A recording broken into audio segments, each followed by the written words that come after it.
May 1990, the quiet suburban community of Wellington, Florida was rocked by a shocking and mysterious crime that would baffle investigators for decades.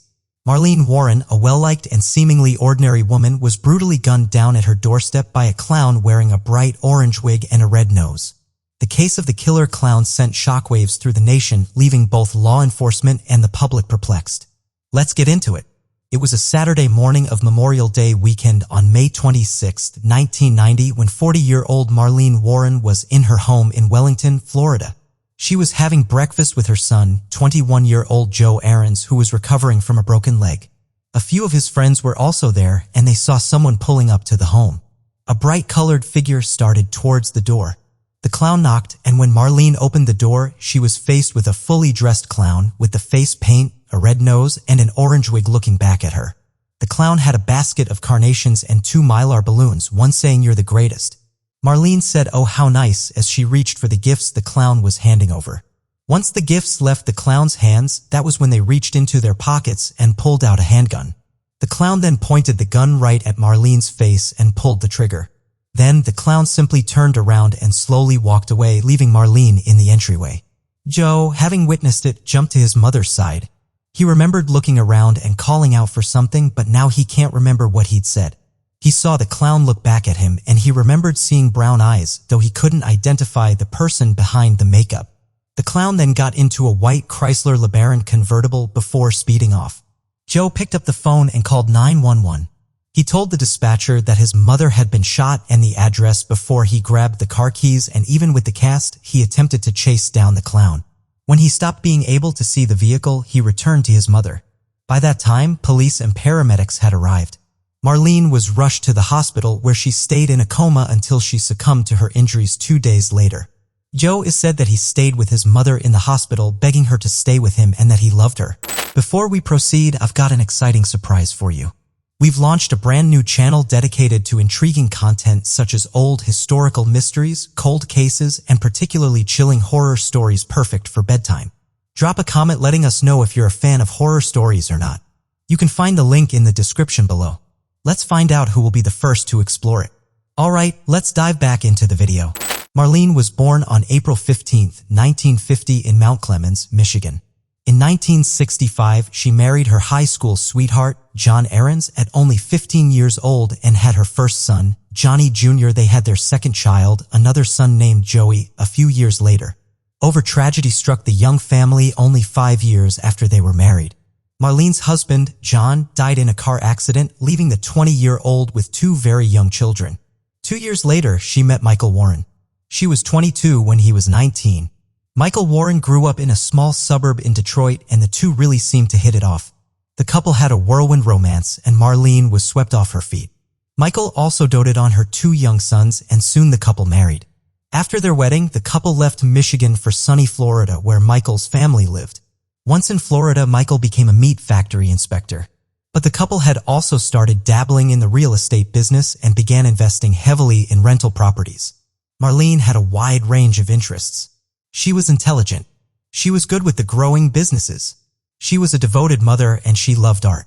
She was a particularly skilled painter, and one of her favorite things to paint were clowns. Marlene mostly ran the property businesses by herself, and many of the properties were in her name. It had been going so well that in 1984, Michael was able to quit his job as an inspector and start his own company, a used car and rental dealership called Bargain Motors. Then they built their dream home on an acre of land in Wellington, an affluent and exclusive area of Florida. It was home to many celebrities who owned expansive properties to get away from the bustle of Miami or Fort Lauderdale. Its many gated communities boasted a private escape, and the best that Florida had to offer. The population in the area boomed in the 1980s as luxury residential communities moved into the area. One such community was the Aero Club, and that was where Michael and Marlene Warren decided to build a home. It was well regarded as an extremely safe residential area. Many of the residents were families of wealthy Florida business owners, entrepreneurs, and working professionals. At the time, it was a kind of community where everyone knew everyone and ran similar social circles. It was a neighborhood that Marlene thrived in. She was involved in the community. She enjoyed going to parties and the country club. However, Michael Warren stuck out as a loner. Michael had kind of been known in the community as having a, quote, used car salesman personality, with many neighbors believing that he'd sell his own mother for a buck. He was described as extremely confident, but there had always been a vibe that he wasn't the kind of person that you could trust. There had also been a few incidents that concerned those who knew him. Michael got really into flying. He got his pilot's license and bought a plane. But the plane was stolen and turned up crashed with an engine that had been tampered with. He also loved horse racing and would eventually start purchasing thoroughbred horses. But in another strange coincidence, his horses were also stolen and killed. The insurance payouts had been significant in both cases. Then Michael had a run-in with the law in 1983. At his used car dealership, he was busted for tampering with the odometers on the vehicles he sold. Michael pleaded guilty to the charge, but avoided prison, only serving 18 months of probation. One sentence, he transferred the automotive business to Marlene in 1985. She was still the owner on paper when she died. The two were married for 20 years, but things had started to get rocky. Marlene's business was extremely successful, and her two sons were also involved in helping her out with the business. She had a net worth of $1.1 million all on her own.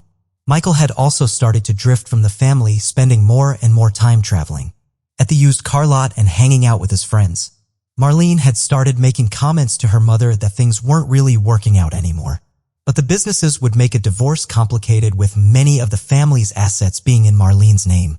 Then in 1988, Marlene experienced a second horrific tragedy in her life. Her eldest son John died in a car accident. It was reported that he'd failed to stop at a stop sign and hit a car going through the intersection. The person in the other vehicle survived with minor injuries. Marlene launched a lawsuit with the city alleging that the stop sign her son had failed to stop at had been actually removed for construction and had not been replaced at, and that had contributed to the car accident that killed her son. Also later that year, her younger son was arrested and put on probation for assault. Joey had been experiencing some difficulties following his brother's death. And it was after John's death that Mike and Marlene's marriage really started to deteriorate. The two began to fight constantly. In 1990, the Warrens really only had one neighbor, and their neighbors were walking their dog on May 26th, when they heard what they had believed was a nail gun going off before seeing Joe screaming, a white Chrysler LeBaron speeding down the road. The neighbors also called 911 after realizing what had happened the day Marlene was shot. The investigation started right away. Very quickly, police had evidence coming in from all directions. Joe had seen the clown but couldn't identify who it was. Joe had originally described the clown as having big hands and broad shoulders, so the media reported that it was a male suspect wearing a clown costume. Police would also find the LeBaron that they believed had been used in the murder abandoned on May 30th, parked at a Winn-Dixie grocery store parking lot. The white cries of the LeBaron had been reported stolen on April 14th by Payless Car Rentals. A couple that's never been named in the media. They rented the vehicle from Payless Cars, and when they went to return the vehicle to Payless, they realized that they didn't have the address for drop-off. They checked the phone book for the company and saw an ad for what they believed was Payless Cars. When they called the number, the person gave them the address and told them to park it outside of the lot and leave the keys tucked under the windshield wiper. The couple did what the company said, but it felt weird. They returned to find the car missing. When they got in touch with Payless Car Rentals, they discovered that they had called the wrong rental company. The company they had left the car at was Bargain Motors, the company owned by the Warrens. The ad that they had responded to had been purposely made to deceptively look like it was the Payless company, when in fact it was Michael's business number on the ad. Michael Warren would become a quick suspect for the police, but he had an alibi for the time of his wife's murder. He had been in a car with some of his racing friends on the way to some horse racing. His alibi meant that he couldn't have been the shooter, but police didn't rule him out completely. Throughout the investigation, the police discovered that Marlene had talked to her friends and family and that she had expressed wanting to leave Michael because he was having an affair. She had told her mother that if anything happened to her, Michael was probably the one who did it. Her mother would explain that Marlene had even told her where to find money that she'd hidden in case anything happened. If the couple had divorced, it would have cost Michael considerably, with almost all of the assets being in Marlene's name. With Michael having an airtight alibi, law enforcement still didn't know who pulled the trigger. Crime scene photos, funeral pictures, these are just some of the images tied to a Wellington killer clown cold case murder made public for the first time. The photos show pictures of detectives searching a home on Takeoff Place, the same home where 40-year-old Marlene Warren was gunned down by a killer dressed in a clown costume. Detectives also wanted to know who was the other woman in Michael's life. Who was he having an affair with? Wasn't an affair really happening? The police interviewed employees of the Warrens, family members and colleagues. Only one name came up consistently: Sheila Keene, someone who worked closely with Bargain Motors. Sheila Keene, who was 27 in 1990, and her husband, 46-year-old Richard Keene, owned a car repossession business together. They often worked with the Warrens, repossessing vehicles when people hadn't managed to make their payments. Police interviewed Richard Keene first, who told them he was estranged from his wife for years and that he'd heard that she was having an affair with Michael Warren. Sheila and Michael were known to take long business lunches together, and their relationship had been an open secret at Bargain Motors. However, 2 weeks before the shooting, employees at Bargain Motors noticed an abrupt absence of Sheila's presence at the lot. Both Sheila and Michael denied having an affair with law enforcement. Sheila was born Sheila Sheltra. She was known to be beautiful with long brown hair and brown eyes. She had grown up in Central Florida in the agricultural area. Sheila was strong and independent, and many described her as a force to be reckoned with. She was fearless. Sheila had always been described as kind of wild. She was beautiful and she loved the attention that she got from men. And from an early age, she started to get involved with much older men. She had met Richard Keene when she was a teenager, and he was nearly 20 years older than she was. And Keene wasn't exactly the kind of person that you'd want your young daughter dating. He was a very vocal member of the KKK and involved in the drug trade. Sheila would end up marrying Keene, and shortly after their marriage, Keene was busted for trafficking cannabis and sentenced 10 years in prison. Sheila ended up moving to Georgia to be closer to Keene while he served his prison sentence. While Keene was in prison, Sheila started to get in trouble with the law herself. She was busted twice for theft. By 1990, their relationship had soured. Sheila had accused Richard of domestic violence, and by May 1990, she hadn't been living with her husband, and a police reported that she'd been living in an apartment that they discovered was being paid for by Michael Warren. Law enforcement started their investigation into Sheila Keene just days after the murder. A witness came forward saying that approximately 6 p.m. on May 24th, just days before the shooting, a woman with long brown hair came in and purchased a clown costume from their costume shop on South Dixie Highway. The woman also purchased an orange wig, a sponge nose, and makeup. The store employees remembered the woman asking for extra white makeup to get complete face coverage. 2 of the shop employees would tentatively identify Sheila from photo lineup shown by the police. One of the 2 balloons found at the crime scene was discovered to be so unique they were only sold at one public store in town. An employee there said that 2 hours before the shooting, a woman with long brown hair had come in and purchased 2 Mylar balloons and a basket of flowers. Law enforcement were even able to connect her to the car that the clown had used. Sheila had been at Bargain Motors on April 14th when the car was dropped off.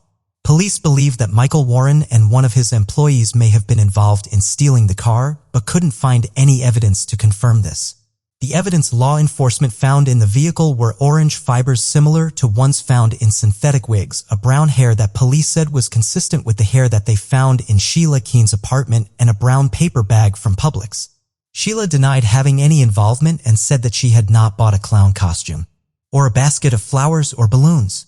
Her alibi was that she'd been out all day looking for cars to repossess and could not specify exactly where she'd been that day.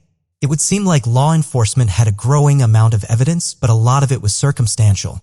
They believed that Michael was involved but couldn't prove it, and his alibi made it impossible for him to have been the one that pulled the trigger, and the evidence against Sheila was piling up. At the time, prosecutors didn't feel that there was enough evidence to convict, and they would only get one shot, so they didn't make any arrests in 1990. Michael Warren also continued to be a suspect but was not charged with any crime connected to his wife's murder. However, during the investigation, law enforcement looked into every part of the Warren business and discovered Michael had been doing something illegal. He was charged with 43 counts of odometer tampering, grand theft, and racketeering.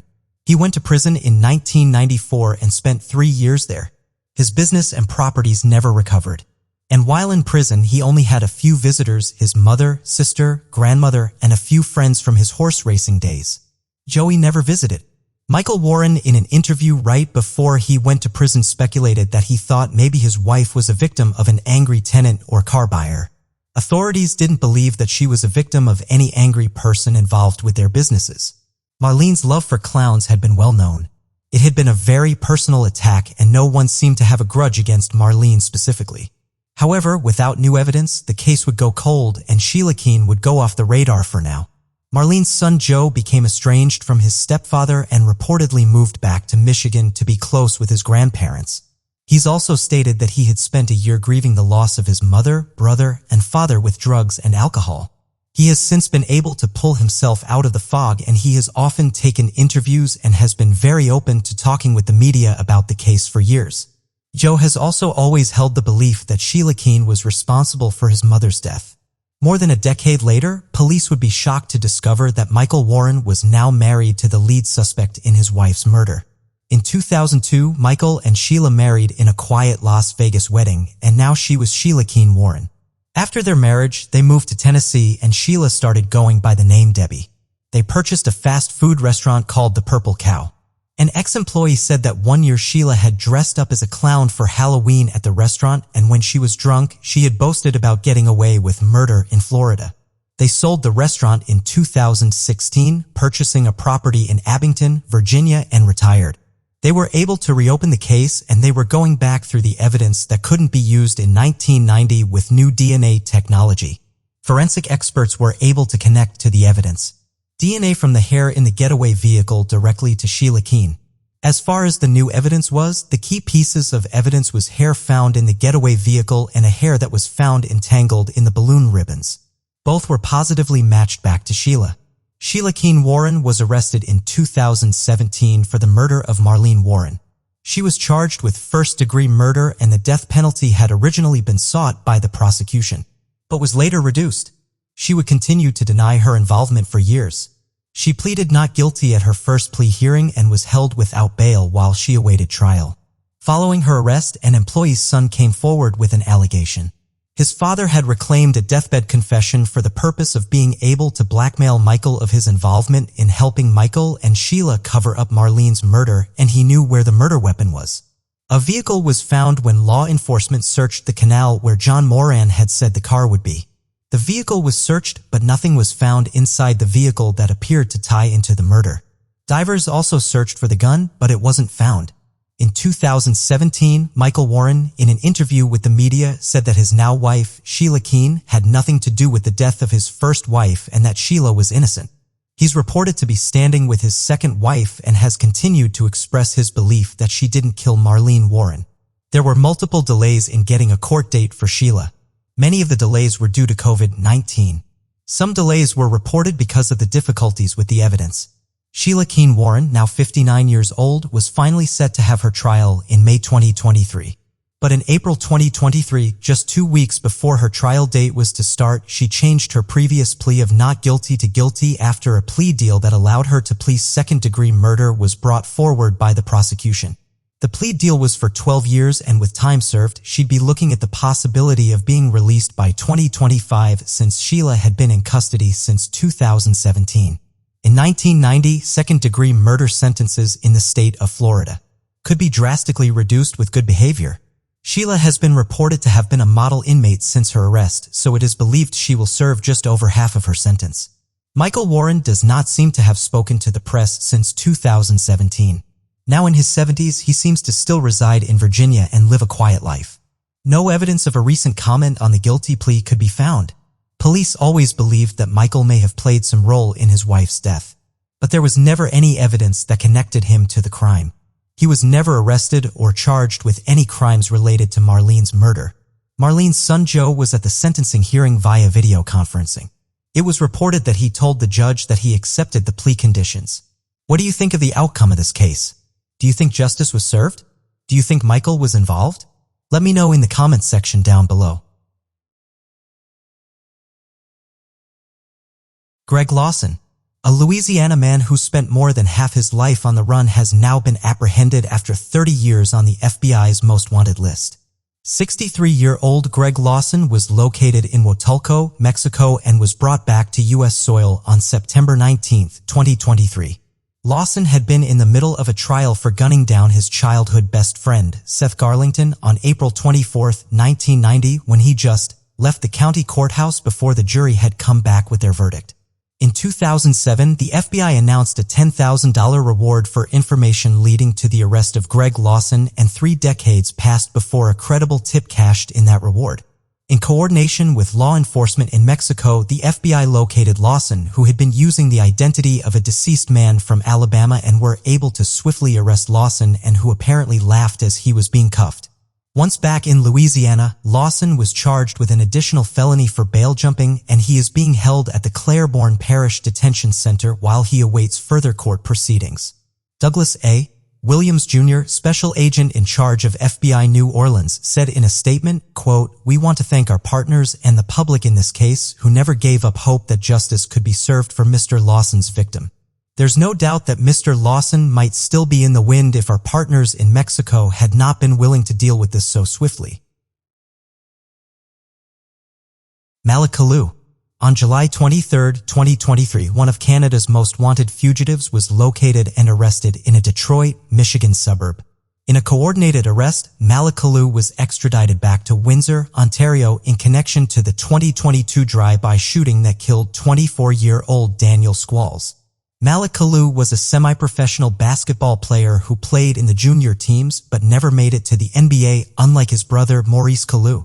At the time of the murder, Malik was 26 years old. Kalu was on the run for 9 months. Video surveillance had placed him at the scene of the crime. Kalu had also been on release for another violent crime, which Windsor police have stated is another reason to keep violent offenders in custody while awaiting further court proceedings. He had been added to the Canadian Be on the Lookout or BOLO program's top 25 most wanted fugitives. In his time on the run, there had been a $6,000 reward for information leading to his arrest, and it is unclear if it was a tip that located him. Daniel Squall's mother, Tylena, said of the arrest, quote, "I shouted, I jumped, I cried. I'm just so excited now. Daniel's finally going to get some justice." It appears the shooting may have been prompted by a custody disagreement. Daniel Squall was with a woman and his daughter, and the woman also had a child with Kalu. The family had recently informed Kalu of their relocating to the U.S., but because of Kalu's criminal history, he wouldn't be able to see his child freely. The lead detective on the case, Staff Sergeant Joe Faddle, said in addition to the surveillance footage, there is forensic evidence that directly ties Kalu to the crime scene. He also stated that he may seek additional charges for anyone who aided Kalu while he was on the run. "There is no doubt in my mind that people have helped him evade capture for 9 months. This could not have been done by himself. We will continue this investigation into anybody who assists Mr. Kalu in any sort of way to avoid capture." The gun used in the murder was not found at the time of the arrest. Edgar Salvatore Cashin Garcia and Araceli Medina. For 2 years, 34-year-old Edgar Salvatore Cashin Garcia and 38-year-old Araceli Medina had been on the run after fleeing Washington state. The pair had been the first fugitive couple to appear on the U.S. Marshals Top 15 Most Wanted list. They were wanted for various crimes relating to child abuse allegations, and it sparked an international manhunt. Not just for them, but also for their 5 children. The children were considered endangered. The situation began to unfold in 2020 when 2 little girls were discovered abandoned at a gas station in Tijuana, Mexico. The girls, aged 8 and 3, were taken into child protective custody, but the girls were extremely traumatized. It took child welfare experts 6 months to get the girls to trust them enough to explain what had happened to them. The girls were sisters, and they had continually asked officials if they had found their 7-year-old brother. The eldest girl eventually revealed their names and the extensive amount of physical and sexual torture used by Edgar Salvatore Cashin Garcia and Araceli Medina. Until recently, the 3 children had lived with their maternal grandmother. It had been who the 3 kids had always lived with until May 2020, when Cashin Garcia and Medina took custody of the 3. From there, the girls described the absolute hell that they had been faced with when they lived with the pair. They described being trafficked out to strange people, abused, and just unimaginable horrors. Law enforcement in Washington located the couple and began to investigate. When officers arrived at the family's apartment, Cashin Garcia told law enforcement that their son, the boy that the 2 girls had been desperate for police to find, was staying with relatives in California. However, the boy was not found, and when law enforcement went back to arrest the couple, they discovered that they had fled to Mexico. At the time of their escape, Medina had visitation of her 4 children from another relationship and her infant son with Cashin Garcia. The couple were initially wanted on first-degree sexual assault and 3 counts of assault of a child. However, on February 5, 2022, hikers found the skeletal remains of 7-year-old Edgar Jr., the missing child. Another charge was added to the warrant, first-degree murder. Based on the evidence found on the remains and testimony from the other 2 girls, Edgar Jr. had been tortured to death and both physically and sexually abused by both Cashin Garcia and Medina, but also other individuals.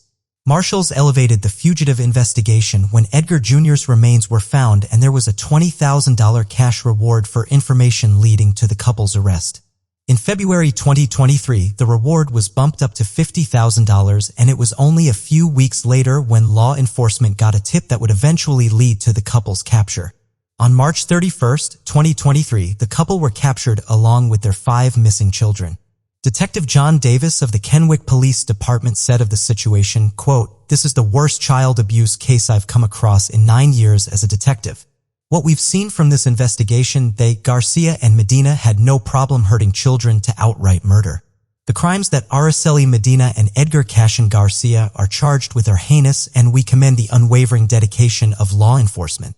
The successful rescue is a testament to the critical importance of collaboration and community involvement in safeguarding our most vulnerable population." The duo were extradited back to Washington, where they now face their charges. No word yet on further court proceedings. They're being held in custody while they await further court appearances. Their bail has been set to $5 million each. Michael Anthony Baltimore. It was in 2021 when Michael Anthony Baltimore was added to the U.S. Marshals Top 15 Most Wanted list. Baltimore had previously been on the reality TV show 90 Day Fiancé, in which he was featured working as a barber at the GQ Barbershop in Carlisle, Pennsylvania. Even featured on the show were his co-workers and boss, longtime friend and mentor, Kendall Jerome Cook. After the show had aired, however, Baltimore and Cook had a falling out.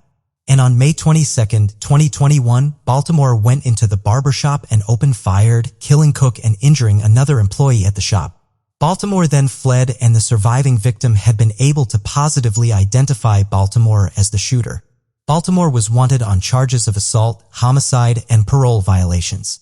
He had an extensive criminal history that went back to the 90s, and while on the run was considered armed and dangerous. It was later announced that there was a $25,000 reward for information leading to an arrest, but it wasn't needed because 6 months after that announcement, Baltimore went into a restaurant in Davies, Florida, and started a physical altercation with another patron there. In the restaurant, an employee trying to break up the fight got hit in the face with the back of a knife, and the suspect fled, claiming to be retrieving a gun. It was then that law enforcement was called. Baltimore fled, but was later arrested on January 20, 2023. Upon his arrest, he was fingerprinted, and it was then that Davie police realized they had a wanted fugitive in their custody. Baltimore had attempted to give officers a fake name. Also in his possession were drugs, a handgun, and 3 fake IDs. Michael Anthony Baltimore is being held in Florida, where he faces charges there, and it's likely he will be extradited back to Pennsylvania to face the murder charge there as well. A war criminal wanted for his participation in the 1994 Rwandan genocide was recently discovered hiding in South Africa. Fulgence Kayishema had been on the run since 2001 when it was discovered that he had orchestrated the killing of more than 2,000 men, women, and children on April 15, 1994 at a church in Rwanda. An estimated 800,000 people were killed in 90 days in what is described as one of the most brutal genocides in human history. It was revealed that during the International Criminal Tribunal for Rwandans that Kayishema attempted to burn a church with 2,000 Tutsi people hiding inside. Failing to ignite the structure, he helped to use a bulldozer to collapse the building, killing all those who sought refuge inside. He was charged with genocide, conspiracy to commit genocide, and crimes against humanity charges. However, when law enforcement went to arrest him, he had already fled. The United States government themselves had offered a $5 million reward for information leading to his arrest. For over 2 decades, multiple agencies worked tirelessly to find Kayishema, and it was while monitoring family members that they eventually had word that he was hiding in South Africa. Kayishema had been using a forged identity and was working on a grape farm in Cape Town. When he was discovered and arrested on May 19, 2023, he initially denied his identity but eventually said to arresting officers, "I've been waiting a long time to be arrested." Fulgence Kaishima was a fugitive for more than 20 years. His arrest ensures that he will finally face justice for his alleged crimes. IREMCE Chief Prosecutor Serge Bro-Mertz, who led the investigation, said in a statement to the media, quote, "Genocide is the most serious crime known to humankind. The international community has committed to ensuring that its perpetrators will be prosecuted and punished. This arrest is a tangible demonstration that this commitment does not fade and that justice will be done no matter how long it takes." Kaishima's arrest is the fifth in recent years of top officials.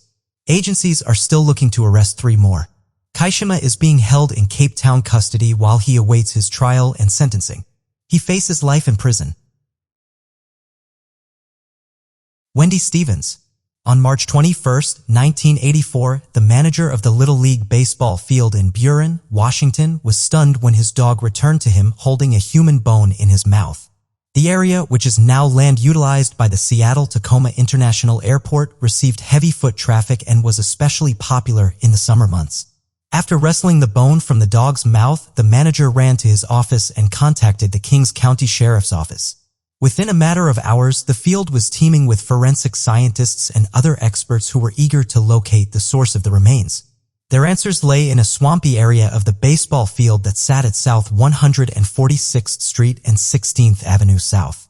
After a long day's work, investigators had managed to uncover most of the remains, which were in a skeletal state. At the autopsy, the medical examiner determined the remains belonged to a white female between the ages of 12 and 18 years old, most likely around 15 years old, who stood at 5 feet 2 inches to 5 feet 8 inches and was between 110 and 130 pounds. The medical examiner was also able to determine that the girl had previously healed a skull fracture and had likely been left-handed. While the remains were skeletal, investigators were still able to determine a cause of death: strangulation. The circumstances and the age of the victim immediately shocked the police and the greater community. There had been whisperings of a serial killer for many years, and this latest discovery only added fuel to the fire. The girl had been deceased for around a year, and the medical examiner and anthropologist believed she had lost her life sometime the summer before. One day after the skeletal remains of the girl were found, the Kings County Sheriff's Office found themselves setting up yet another crime scene. According to Seattle Times, whilst out with bloodhounds, the investigators came across the remains of another young woman who would eventually be identified as 18-year-old Cheryl Wims. The pattern was becoming too apparent to ignore, and the Kings County Sheriff's Office had yet another homicide to add to their ever-growing list. As reported by the Seattle Times, just 8 months before the bodies of Cheryl and the skeletal remains were found, the remains of 17-year-old Shonda Summers was discovered half a mile from the swampy baseball field. Cheryl Wims was identified within a matter of days, but the victim in the other case was not so lucky. Despite investigators spending months scouring missing persons reports, nothing ever came to light, and she was dubbed Jane Doe B10 or Bones 10. In 2001, the world was shocked as it watched as Gary Ridgway was arrested and eventually convicted in the Green River killings. Between 1982 and 1998, although it's possible he was active until his arrest, Ridgway is believed to have taken the lives of as many as 70 to 100 girls and young women. Ridgway was only convicted of killing 48 victims, but he is readily admitted to being responsible for many more. Ridgway was interviewed at length about the many crimes believed to have been committed by him, and within days, he had given up knowledge about Jane Doe B10. He told investigators that he remembered picking up a young white woman he believed to be in her 20s in Tequila, a suburb of Kings County, in the spring or summer of 1983. He went on to add that he picked her up near the Pacific Highway South and remembered her murder in detail as he, quote, wanted to make sure she was dead because he had attempted to kill another woman nearby, but she had escaped. Unfortunately, Ridgway was not able to give investigators a name. In the case of Jane Doe B10 was added to his ever-growing rap sheet. In 2020, the DNA Doe Project obtained bone fragments from Jane Doe B10 and sent them to a third-party lab, Astrea Forensics, for further test date. Astrea was able to create a family tree for Jane Doe B10, and after much searching, they came across the possible parents of the Jane Doe.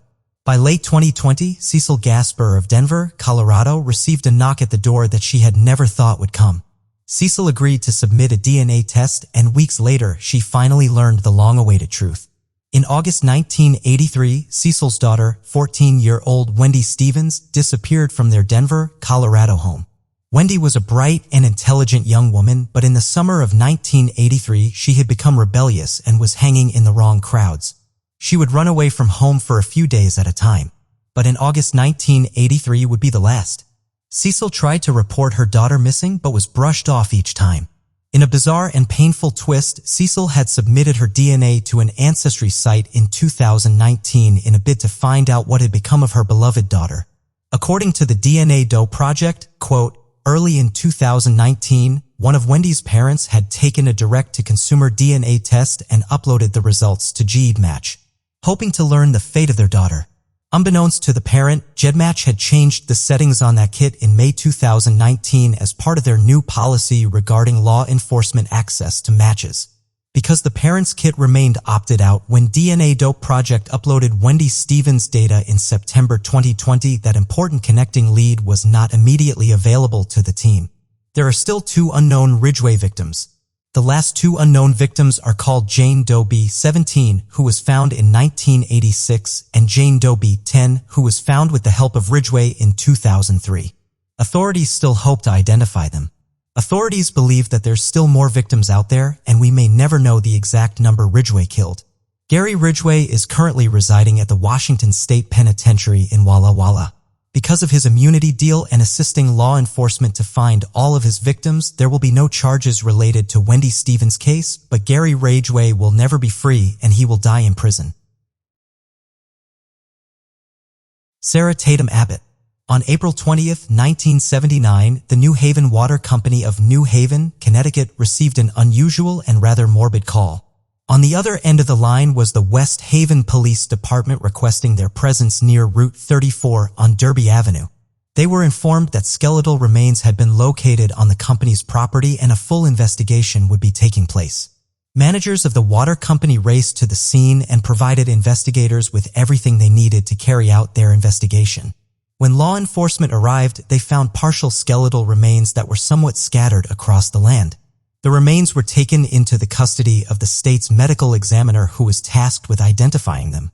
Due to the level of decomposition that had taken place, the medical examiner couldn't determine an exact cause of death, and a postmortem index is not listed in contemporary reports. The medical examiner could discern that the remains belonged to a white female between the ages of 18 and 30 who stood around 5 feet 1 inch to 5 feet 3 inches. It was determined that the young woman may have had some sort of congenital condition where the lower part of her vertebra was missing and she may have suffered from arthritis. And it was also noted that the woman had been born without wisdom teeth.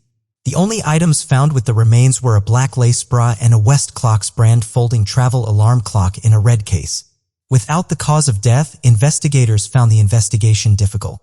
Her identifying features didn't match any local missing persons cases and no one came forward to claim her remains.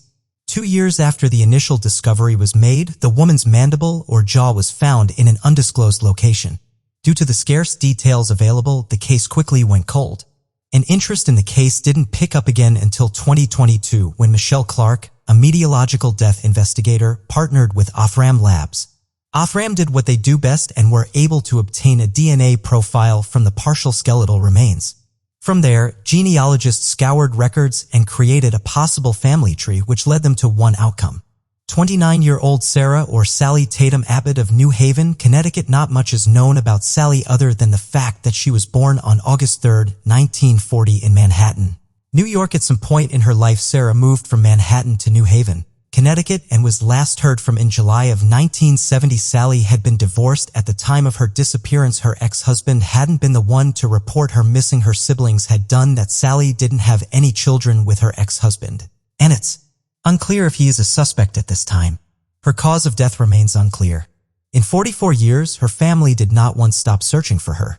Anyone with information on Zara's case is asked to contact the West Haven Police Department Investigative Services Division at 203-937-3905.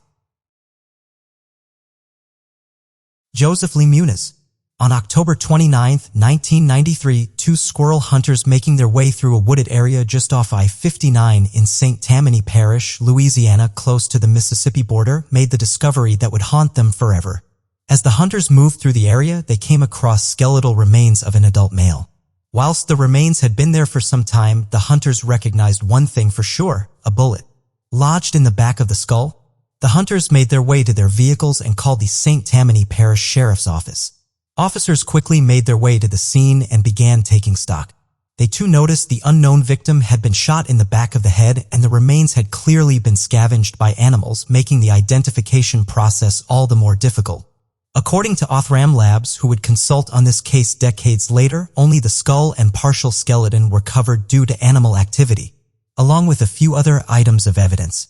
The St. Tammany Parish Sheriff's Office was not equipped to take on such a large case, and in November 1993, they made the decision to send the remains to the Louisiana State University FACES Division, or Forensic Anthropology and Computer Enhancement Services, lab in Baton Rouge.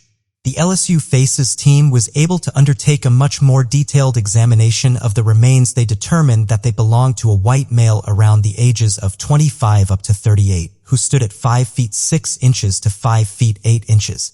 The man had amalgam fillings on at least 11 teeth and a myriad of other health problems. According to the Doe Network in Othram, the young man was possibly healing a broken right hip and showed signs of remodeling to his right femur and fibula, which may have affected his gait and caused hip and back pain. Investigators also found another contributing factor to the man's hypothesized back pain: Schmerl's depression or nodes on several of his vertebrae. Schmerl's nodes are defined as spinal disc herniations, which cause soft tissue of the spinal discs to protrude upward or downward to the adjacent vertebra.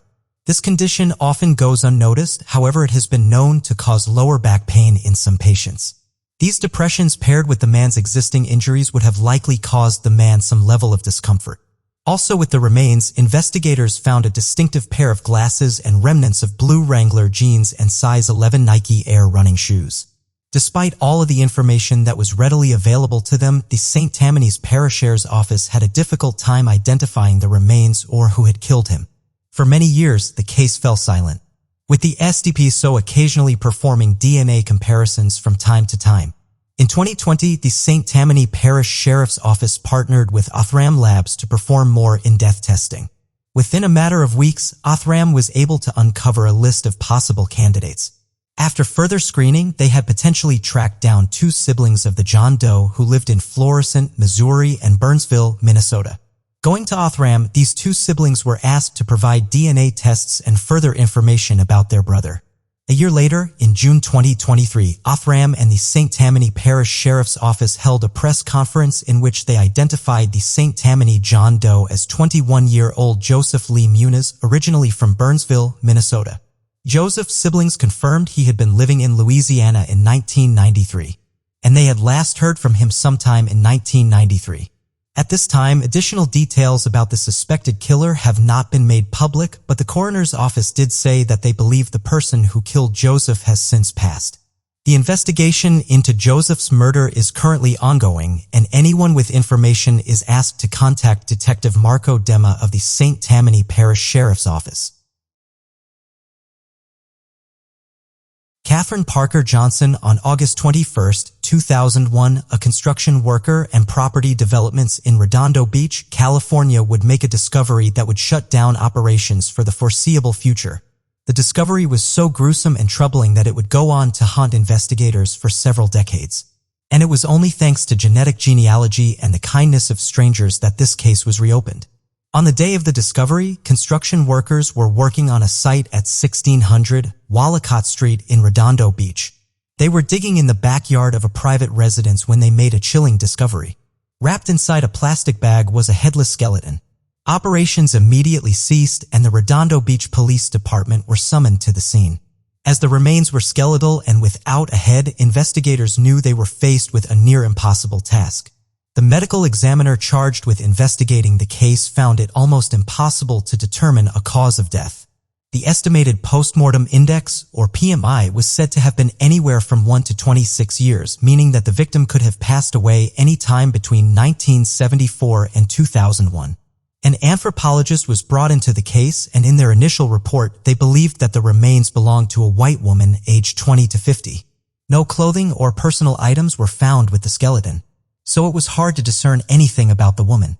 Without a face or a skull, investigators were left unable to create an approximation sketch, significantly hindering their investigation. Eventually, the case went cold and wouldn't be picked up until 2019 when the Redondo Beach Police Department partnered with the DNA Doe Project, which mainly relies on donations to fund their research. In 2019, the DNA Doe Project began examining the Redondo Beach Jane Doe's DNA further and made a vital discovery. She was determined to be of sub-Saharan African descent, not Caucasian, as previously noted in 2001. This new information gave the Redondo police a new jumping-off point, and the DNA Doe Project began scouring family trees. Eventually, they came across two women who shared a biological relationship with a possible match. And after contacting the two women, they provided comparative DNA samples. The DNA Doe Project work continued. In June 2023, the DNA Doe Project and the RBPD announced that they had finally identified the Redondo Beach Jane Doe as 24-year-old Catherine Parker Johnson of Lenox, California. The two women who had been identified as possible matches were revealed to have been Catherine's daughter and Catherine's sister. According to her sister, she last heard from Catherine in May 1981, and the date of official last contact being listed as August 31, 1981. Catherine had not been reported missing, although it's not known whether this was due to the family failing to report her or the local police department's failure to make a report, as seen in so many missing persons cases. It has been noted that sometime in 1980 or 1981, Catherine left home in Tennessee, headed for Englewood, California, and ending up in Lenox. Shortly thereafter, all contact ceased. Trunk Lady Doe. It was a late afternoon on Halloween Day in 1969 when two young boys saw something unusual while playing in a field in St. Petersburg, Florida. The boys watched as two older men in a truck dumped a black steamer trunk in a wooded area of 34th Street South, close to what used to be the Oyster Bar and the conjoined parking lot. After the men got back into their vehicle and drove away, the boys flagged down two officers who were on their routine patrols. Intrigued, officers approached the trunk with caution, unaware of what they were about to discover. As the two opened the trunk, they were greeted with horrific sight. Inside the trunk lay a woman wrapped in a large plastic bag, naked aside from a bloodied pajama top. It was clear that the woman had suffered several blunt force traumas to the head, and a men's Western-style BLO tie was still wrapped tightly around her neck. Shocked at what they had discovered, the officers ran to their car and immediately called for backup. Within the hour, the once quiet and serene St. Petersburg countryside was swarming with police officers. The woman's body was transferred to the District 6 Medical Examiner's office, which determined she was white, 25 to 35 years old. 5 feet 9 inches, 130 pounds with brown or black hair and brown eyes.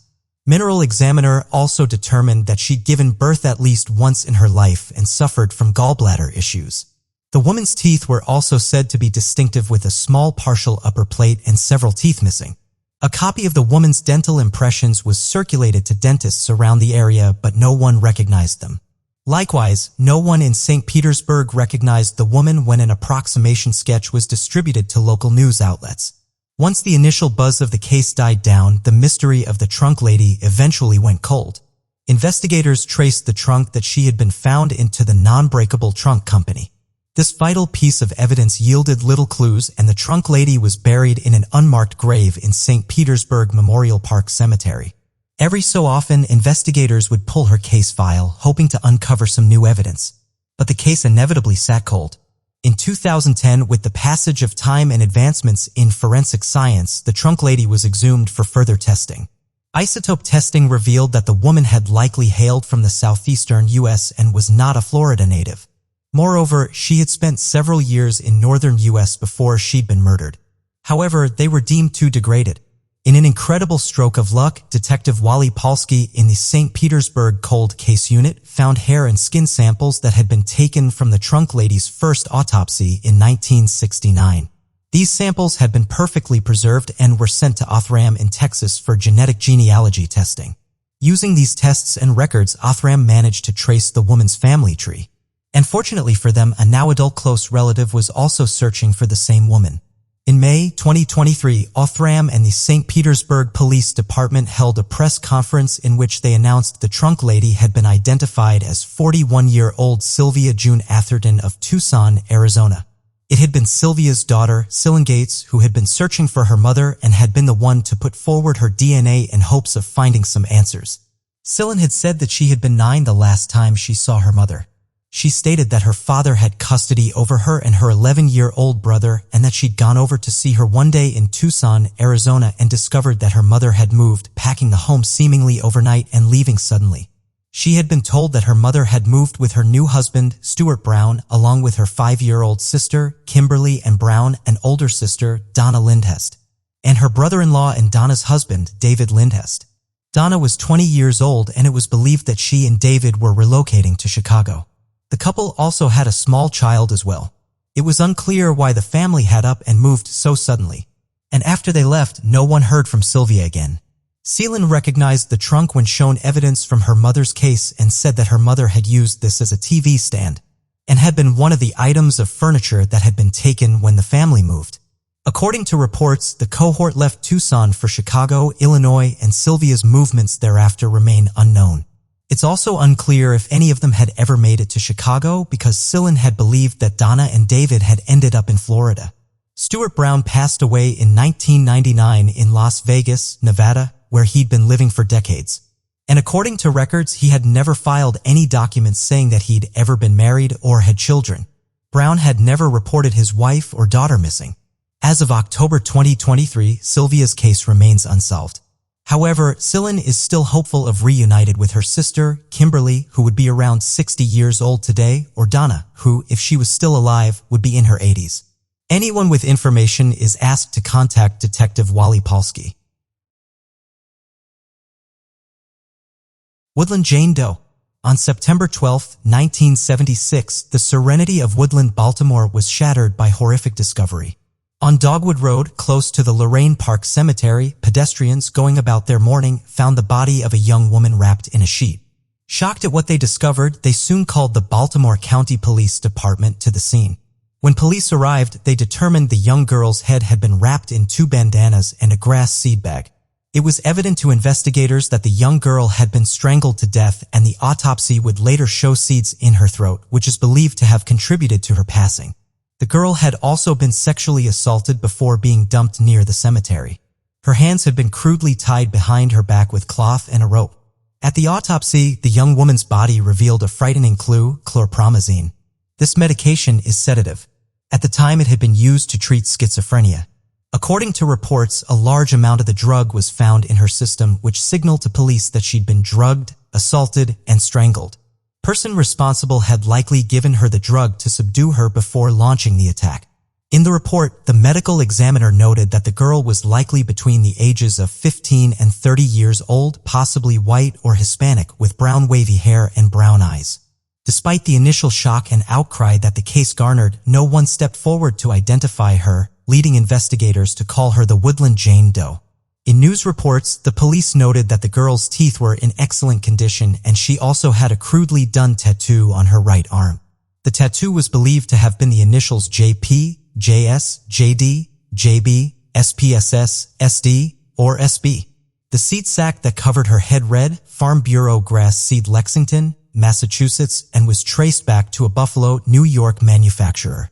According to the manufacturer, this seed bag was only sold in 5 places across Massachusetts, considerably narrowing down the police's field of view.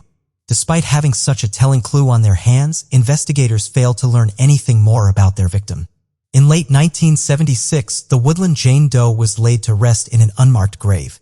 Years would pass before the case would pick up speed again. In 2015, when investigators received information that pointed to the Woodland Jane Doe being of Puerto Rican or Colombian descent, the tipster claimed that they believed that Woodland Jane Doe had moved from either of these countries to Boston, Massachusetts, more specifically the area of Jamaica Plain. This clue tied into a crude tattoo found on the young woman, but that lead eventually fizzled out. In 2021, the Baltimore County Police Department announced that they were working with Othram Labs to uncover the mystery of Woodland Jane Doe once and for all. Using genetic genealogy and other forensic methods, Othram discovered that the body found in 1976 belonged to 16-year-old Margaret Fedoroff of Alexandria, Virginia. Her family last saw Margaret in Alexandria in mid-1975 before she vanished into thin air. A missing person report had been filed, but investigators in different counties and states had failed to connect the dots. Margaret's body was found just 53 miles away from where she disappeared a year after she'd been reported missing. There are some speculations that Margaret may have been taken from Alexandria and put into some sort of human trafficking operation, which may be the source of the tattoo. She had been alive for a year from the time she had disappeared until her murder. Her brother is asking anyone who knew Margaret to come forward with any information they may have.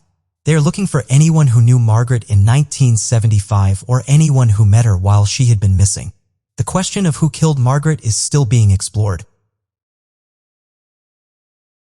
Adam Doe. This is kind of a connected update to a case we previously covered nearly 2 years ago. On October 18, 1983, a middle-aged couple was out gathering mushrooms in Lake Village, Indiana, when they came across an abandoned farm.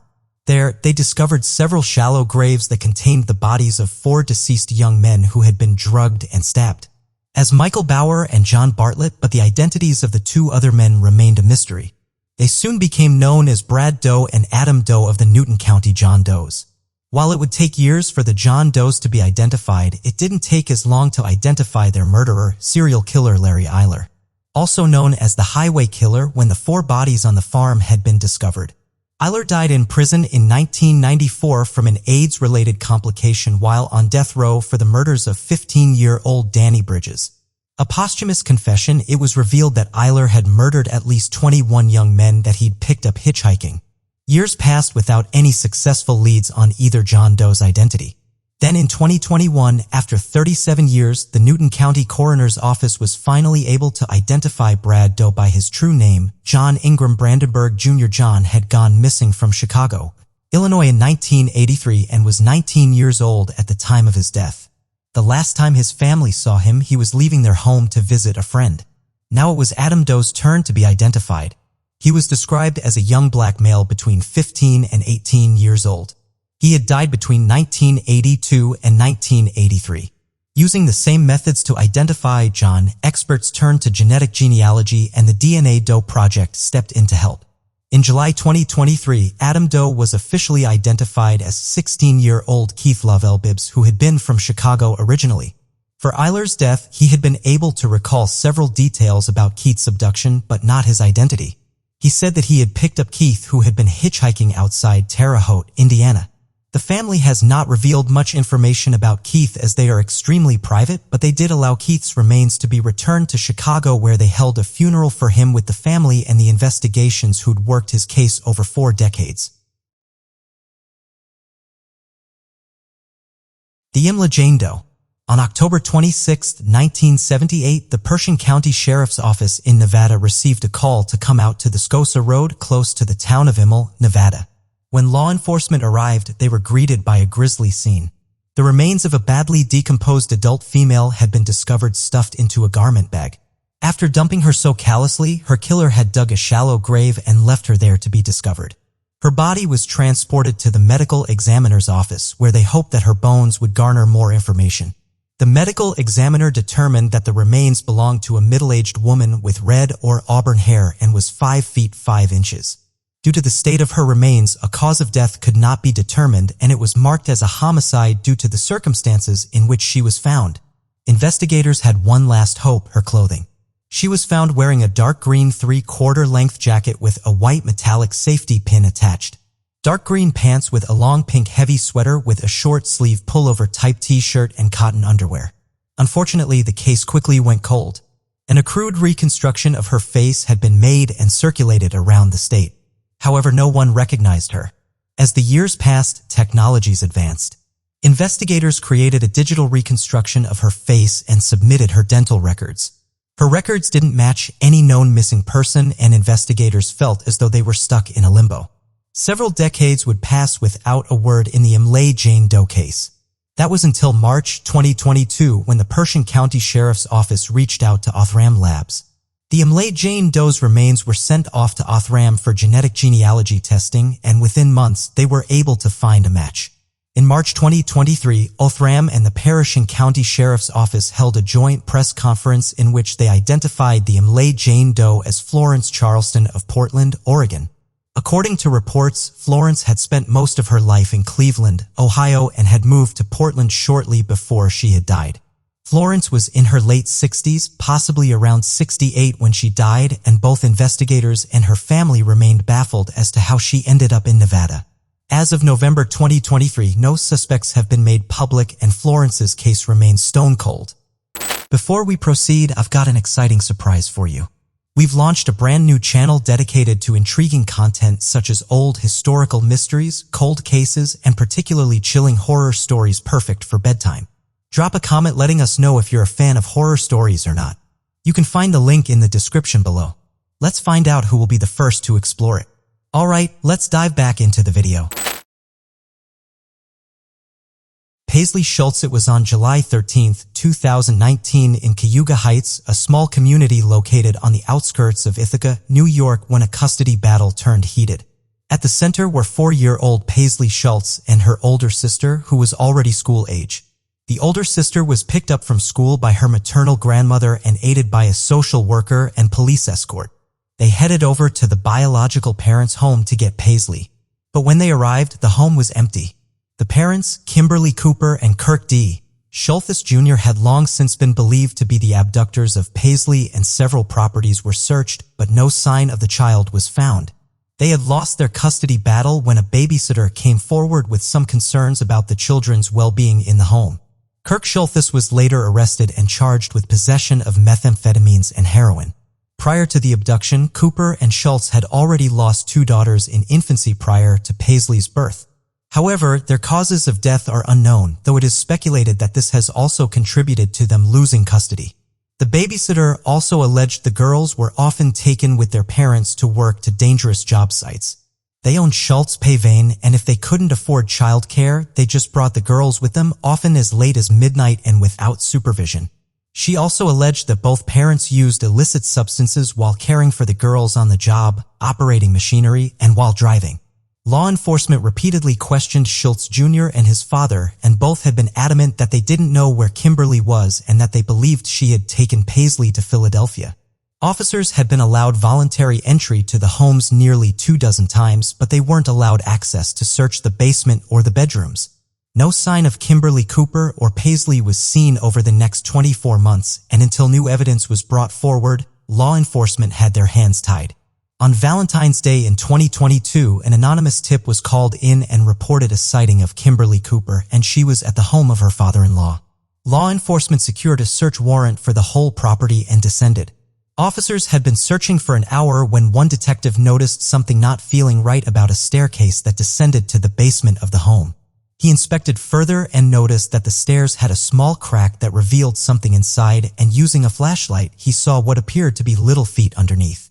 The floor was ripped open and revealed a small makeshift opening dug into the foundation of the home. The room had a dirt floor, was wet, and smelled of mold and human waste, and a pile of filthy soaked blankets was Kimberly Cooper holding her now 6-year-old Paisley Schultz. Kimberly Cooper, Schultz Jr. and Sr. were taken into custody and charged with felony custodial interference in the first degree and a misdemeanor endangering the welfare of a child. Cooper also faced additional felony charges related to the abduction. All have pleaded not guilty. Paisley was taken to the hospital where it was said that she was deemed healthy and returned to the care of her maternal grandmother and older sister. Experts have said there is still a long road ahead for Paisley's journey. She hasn't been to school, she is quite behind in terms of learning, and has had a very limited experience from being confined to one house for so long. It isn't believed that Paisley was confined to under the stairs, and she did have her own bedroom within the home.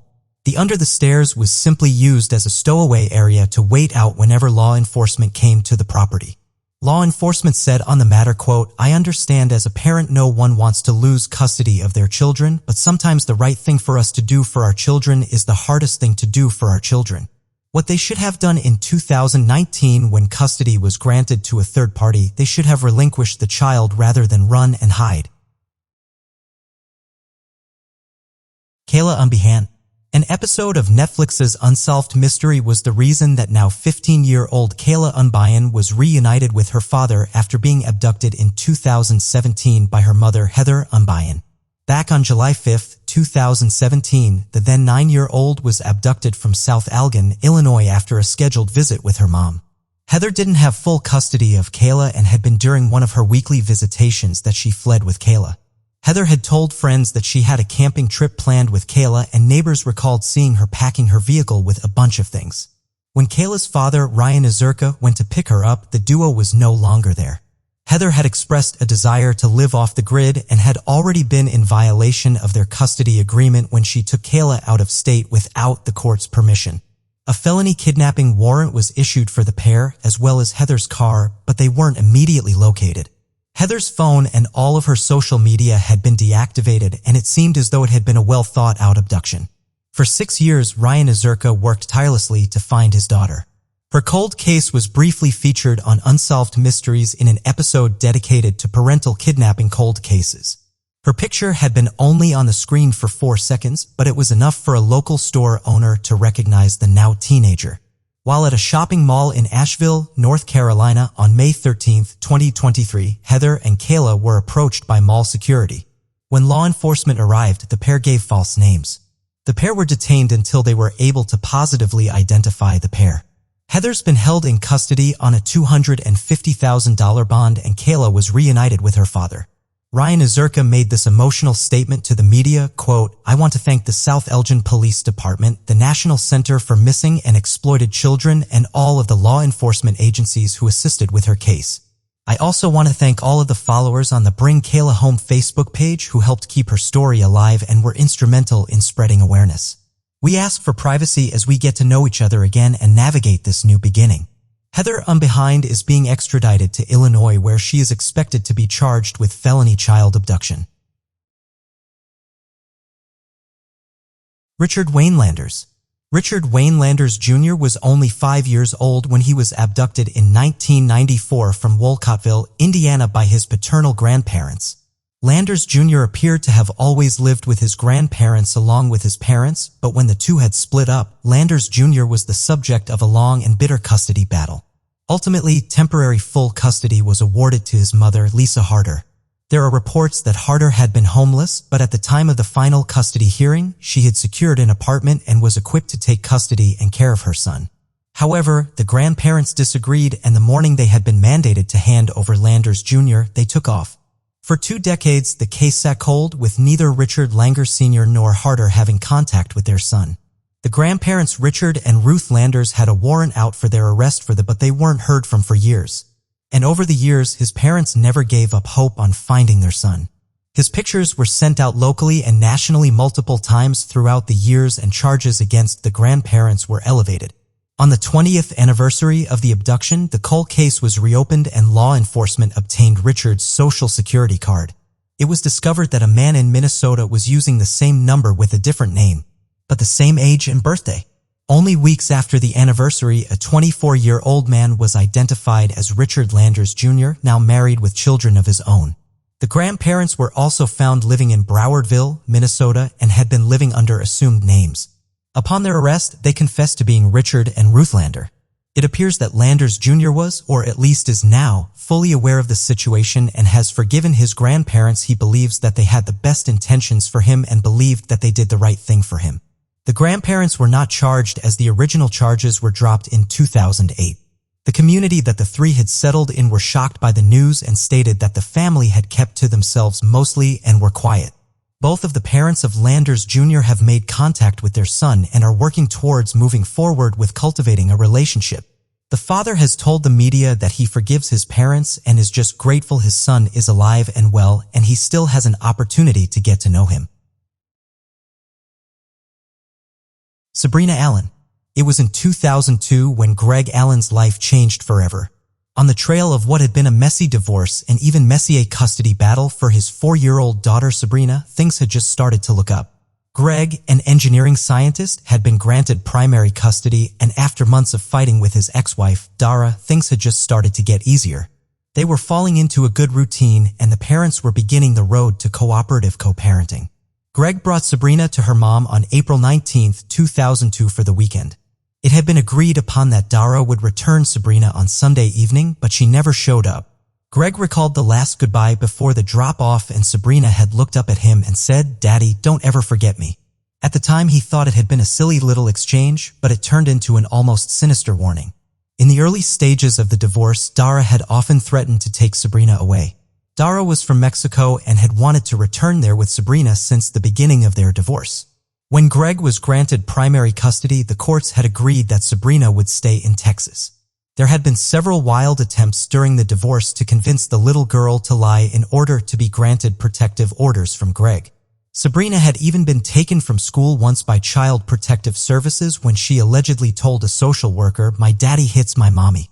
"That's a lie my mommy told me to say." Greg called the police 2 hours after the time of drop-off had passed. He'd made several attempts to reach Dara, but all efforts went to voicemail. But by then it was too late, and Dara and Sabrina were long gone. In addition to the police and Texas Rangers, Greg also hired a private detective. They tracked their whereabouts to the Texas-Mexican border, and they were able to confirm that Dara and Sabrina had purchased bus tickets to Mexico. Greg alerted all of the missing children's agencies and started his own website to generate tips. He also took a leave of absence from his job and went to Mexico City, where he tried to search for his daughter himself.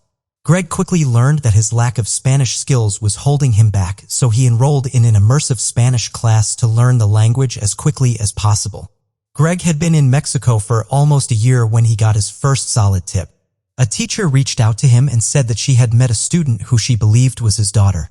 She was blonde, the same age, and didn't speak much Spanish. She had been called Blanca because of her fair hair, and the teacher said that Blanca had been extremely distressed. She would get upset because she didn't understand the other children and begged the teacher to help her find her daddy in Texas. Only then did the teacher look online and see Greg's website. She had looked Greg up and was shocked to discover that Greg was only 30 minutes away from his daughter. Greg brought the information to the U.S. police and officers in Mexico, but because of the need to coordinate, by the time both agencies worked out a game plan, Dara had taken Sabrina out of the school and relocated. Greg was devastated but continued the search for his daughter. He stayed in Mexico, took every opportunity to get his case in the media, and offered a $20,000 reward for information. Greg eventually remarried. He had fallen in love with the woman teaching him Spanish, and the couple married after 3 years. They now have 3 children together. 12 years after his daughter had been kidnapped, there was a new tip brought in from one of the private investigators Greg had hired. They located Dara in a small town outside Mexico City. They staked at the apartment for 2 weeks until they confirmed what appeared to be a teenage girl in the apartment. She had dark hair and was now 17 but showed no signs of physical harm. This time, officers moved quickly. They arrested Dara and had Sabrina. She was put on a plane and sent back to the U.S. Sabrina had not gone to school since 2003, had her blonde hair dyed dark to conceal her identity, and had not been allowed to leave the apartment for fear of being recognized. Dara had undergone several operations to also change her appearance. Sabrina was not immediately released to Gregan's family. She underwent extensive therapy to work through the many traumas she'd experienced for the last 12 years. She'd been confused and frightened about the relocation, and the years of hearing bad things about her father made her not want to see Greg. In fact, she'd been told he had committed suicide and abandoned her. Eventually, with family trauma counseling, they were able to rekindle their relationship, and Sabrina moved into Greg's home that she shared with his wife, Mariana, and their children. Dara was extradited back to the U.S., where a judge sentenced her to 6 years in prison for aggravated kidnapping and interfering with child custody. Dara's sister also testified against her sister, citing strange, unhinged behavior such as writing to their elderly mother pretending to be their deceased father. Greg said in a statement, quote, "Sorry for all the silence, but we have been necessarily focused on healing. The past year has been quite a roller coaster ride, but I like to think that we are past the hardest parts. I'm happy to report that I have a strong and growing relationship with my daughter, and we still have trials ahead, but we are doing well." Kathy Sposito? After nearly 4 decades, the killer of college student Kathy Sposito has been identified. 23-year-old Kathy Sposito had been hiking on the Thumb Butte Trail in Prescott, Arizona on June 13, 1987. It had been early in the day, but the sun had been well up. Kathy had only just left the trailhead when she was viciously attacked. This was a very popular hiking trail and multiple people had heard her screaming, but no one could find her until it was too late. Kathy had been found in a brutal overkilling. She had been hit in the head with a rock, which might have been an attempt to immobilize her.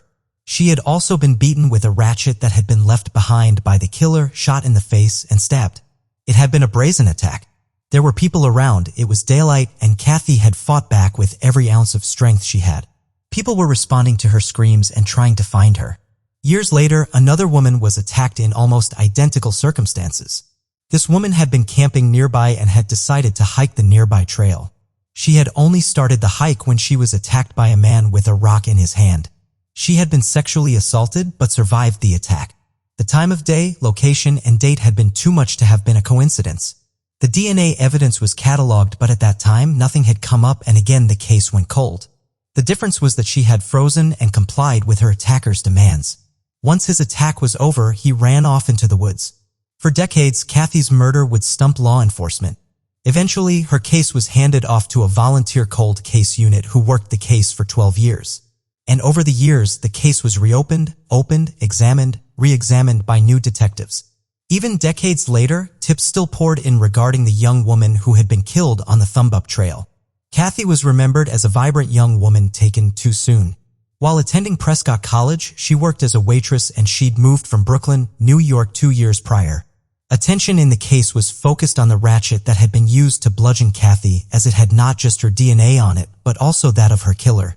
His blood was able to be isolated and it held the key to discovering who he was. Law enforcement set the DNA off to pair up on nanolabs who were able to locate a female would narrow down the suspects down to 2 brothers, Scott and Brian Bennett. Scott was able to be eliminated, but his older brother Brian became the primary suspect. Brian, for some reason, went by his younger brother's name and had been relocated to Prescott a year prior to Kathy's murder. He'd originally been from Kentucky. He'd been 16 years old and a high school student when Kathy Sposito had been murdered and had not been any kind of suspect at that time. Brian would go on to have a history of violence towards women, and after Kathy's murder he had been accused of sexual assault of 2 women. In 1994 he killed himself with the same caliber of weapon that Kathy had been shot with, .22 caliber pistol.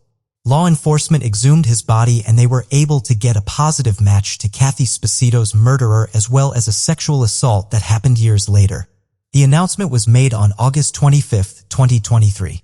Kathy's parents had passed by that time, but her brother was able to receive the news that Kathy's murder investigation was solved after 36 years. Bennett's DNA has now been added to Cody's, and law enforcement will be looking to see if there's any additional victims out there. They feel it is unlikely that Kathy was the only murder victim. Evelyn Cologne.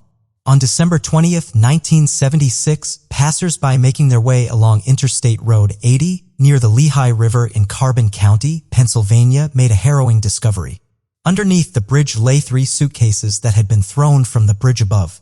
When people drew closer, the familiar stench of decomposition permeated their nostrils and they flagged down the nearest police officer. When officers opened the 3 suitcases, they recoiled in horror inside of the remains of a young woman who had been shot, strangled, and dismembered and dumped into 3 suitcases. Her body had been heavily mutilated and the scene was too much for even the most seasoned officer to bear. Heartbreakingly, there wasn't just 1 body found in the suitcase, but 2. The body of an unborn baby girl, believed to be at 9 months gestation, was also found.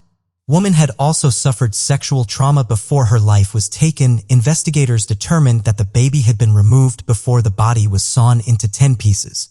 On the left hand of the remains were the letters WSR with a 4 or a 5 written in pen, with a 7 or 4 underneath the right-hand side. The significance of these letters and numbers remains unknown to this day. The brutality to which this woman had been subjected to made investigators' stomachs turn. Whoever had done this to her had removed her ears, nose, and breasts in a bid to slow down the identification process. This level of brutality signaled to investigators that whoever was responsible likely knew the victim and was extremely angry with them. The case garnered statewide attention as residents were horrified to learn what had happened in their quiet community. Despite garnering wide-scale attention, no one recognized her. In the absence of a name, the woman's dubbed Beth Doe, and she and her unknown baby were buried in Pennsylvania. As the years passed, investigators continued to keep her case alive, but without any leads, it proved difficult. And with the advent of the internet, Beth Doe's case was picked up more than once thanks to internet sleuths. In 2020, the Pennsylvania Police Department partnered with Othram Labs to perform forensic genetic genealogy on Beth Doe's remains. Beth's femur was sent to Othram, who were successful in extracting a DNA profile. From there, Othram worked with another genetic genealogy company that discovered a possible relative. This relative was contacted, and after raising the necessary funds, they submitted a DNA sample. By February 2021, all agencies involved had completed their work and they were able to hold a press conference. They announced that Beth Doe was Evelyn Cologne, who was 15 years old when she disappeared from Jersey City, New Jersey. In 1976, Evelyn was living with her 19-year-old boyfriend, Louis Sierra, and was in the final stages of her pregnancy.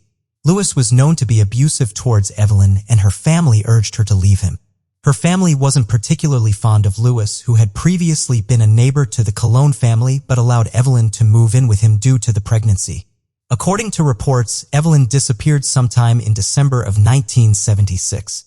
That December, Evelyn's mother arrived at her apartment to deliver her some homemade soup, but when she arrived, she found the apartment empty. Both Evelyn and Louis were gone. In early 1977, Evelyn's family received a bizarre letter written in Spanish, supposedly from Evelyn. In the letter, she had said that she and the baby were okay and living happily. There was just one problem here. According to the Daily Mail, who spoke to Evelyn's parents, she couldn't write in Spanish. Her family desperately tried to find Evelyn over the years, hoping she would reemerge after leaving.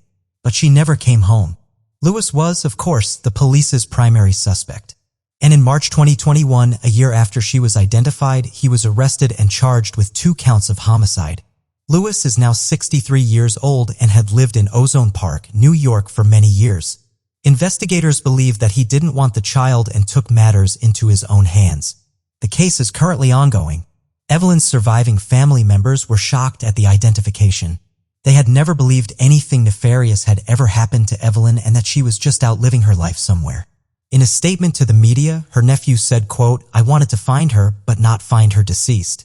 It was obvious there was no other person in the family who was missing, and that's when the ball started rolling. We're so thankful for that community, that Carbon County community, that they loved her, that they cared for her. They treated her like their own. These random people for all these years." Deborah Kerb. On New Year's Day 1974, Mr. and Mrs. Kerb returned to their Fresno, California home after a weekend away in Pismo Beach. They left their daughter home alone. When they returned, they found the body of their 17-year-old daughter, Deborah Kerb, in her room. She was found on the floor of her room in a nightgown and a robe. She had been strangled to the leotard that had been in her room. Her mother told law enforcement that she had talked to her daughter on the phone Saturday night, and everything had been fine. Deborah was a Fresno High School student. Her boyfriend, Tim Robinson, also a Fresno High School student, told law enforcement that he and Deborah had gone to a New Year's Eve party and that he dropped her off at home around 1 a.m. Tuesday, the 1st of January. There was no sign of forced entry at the home. Authorities believed that she had been getting ready for bed when maybe someone came to the door using that to get into the house. A sexual assault kit was done and the samples taken and preserved. Early reports had said that it was inconclusive if she'd been sexually assaulted, but more recent reports state that they believed that she had been. Authorities apparently had a person of interest who attended the New Year's Eve party with the couple, 17-year-old James Blaylock. Unfortunately, at the time, there was not enough evidence to charge Blaylock at that time. The case went cold. However, in 2006, the sexual assault kit was tested and returned with a match. James Blaylock, now in prison, was interviewed and denied any involvement with Deborah.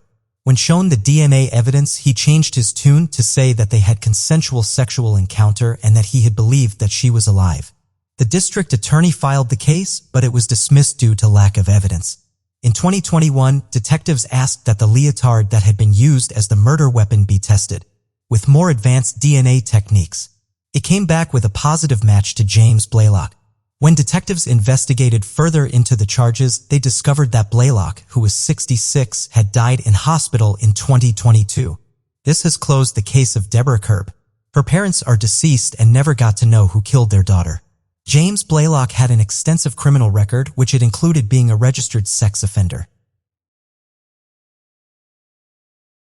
Pearl Davis and Christina King. The Kansas City Police Department established its first dedicated cold case unit and has already solved 4 cold cases. One of these cases has been the murder of Pearl Davis and Christina King. The 2 women's cases were connected with DNA evidence, but at the time, the perpetrator was unknown to law enforcement.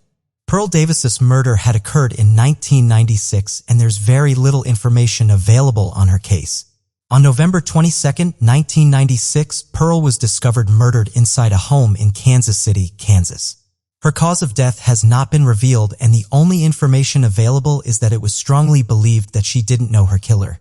Christina King's body was discovered in an abandoned building on Christmas Day in 1998. There were reports that Christina had been beaten to death.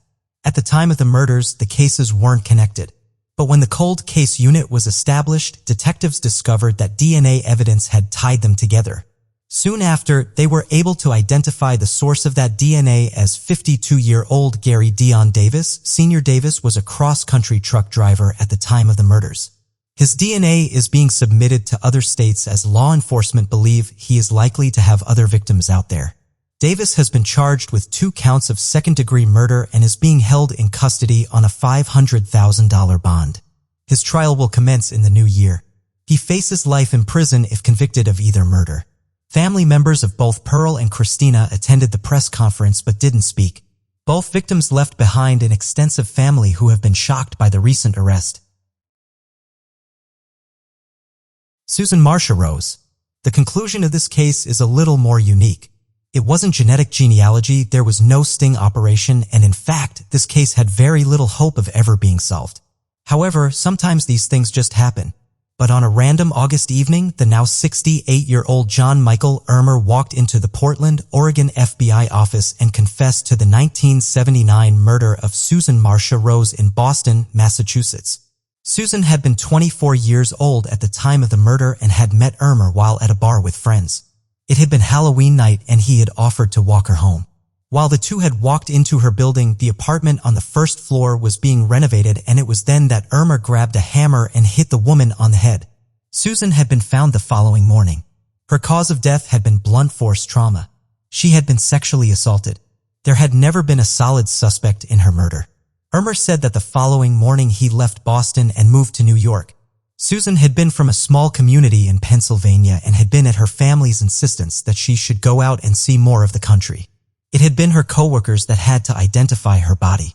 Following the confession, Ermer's DNA was collected and tested against evidence in Susan's case, and it was determined to be a match. Ermer had already been imprisoned for another murder. He'd been in prison for 30 years for that killing, and he also confessed to another slaying in the southern U.S., but law enforcement has not been able to identify that victim. At this time, it's unclear what prompted the confession, but without it, he likely would have gotten away with murder. Ermer's being held in prison while he waits further court proceedings. He's been charged with murder and aggravated sexual assault. Since he's fully cooperating with law enforcement, it will likely be that there won't be a trial since he isn't fighting the charges. His next court appearance is unknown. Bryant Rivera appeared to be living a normal life. His parents, both with severe medical issues, relied on him heavily to maintain their independence. Those closest to him had no idea he was alleged to have been living a sinister second life. The 30-year-old now is being called in the media the Ted Bundy copycat. Bryant Rivera is being accused of multiple horrific murders in Mexico. Between 2021 and 2022, there are 3 women who've been able to be connected back to him, and all 3 women turned up dead. Let's get into it. It was on the morning of July 6, 2023 in Downey, California, when local and federal authorities arrested a man from the home he shared with his senior parents. Bryant Rivera was not being accused in California, but he was being charged with a crime in Mexico. He's being accused of femicide in Mexico. While not a common term in North America, femicide is recognized internationally by the United Nations as the most extreme forms of violence and discrimination against women and girls. Its definition varies across disciplines and world regions, but broadly captures the killing of women primarily by men because they are female. And in Mexico, it's considered a hate crime and is prosecuted as a hate crime. There's not much released about his life before being in the media for the killings, and he's reported to have lived with his parents, Candido, and his mother, Maria. His legal team have requested for him to be released on bail while he waits trial based on the fact that he is the sole caregiver for his parents who suffer from health issues including diabetes. His father is also blind and spends most of his time confined to a wheelchair, but at the time of his arrest, he was working as a delivery driver. His parents only speak Spanish and can't read English. Rivera has had no prior arrests or warrants in his name before his arrest. Reports have also stated that things in Rivera's household may not be healthy. Some media has gone on to say that Bryant was sharing a bed with his mother. After his arrest, his parents have said that they believe that their son is innocent. In an interview with the media, his father said that they would have to wait to see the evidence before coming to a conclusion of his guilt or innocence. Other reports have said that they will stand behind their son no matter what and that they believe that he has had nothing to do with these crimes. They stand behind their son and his parents depend on him. His sister has also spoken out saying that Rivera is very needed by his family and that the crimes he is accused of, quote, do not resemble the character of the boy that I grew up with.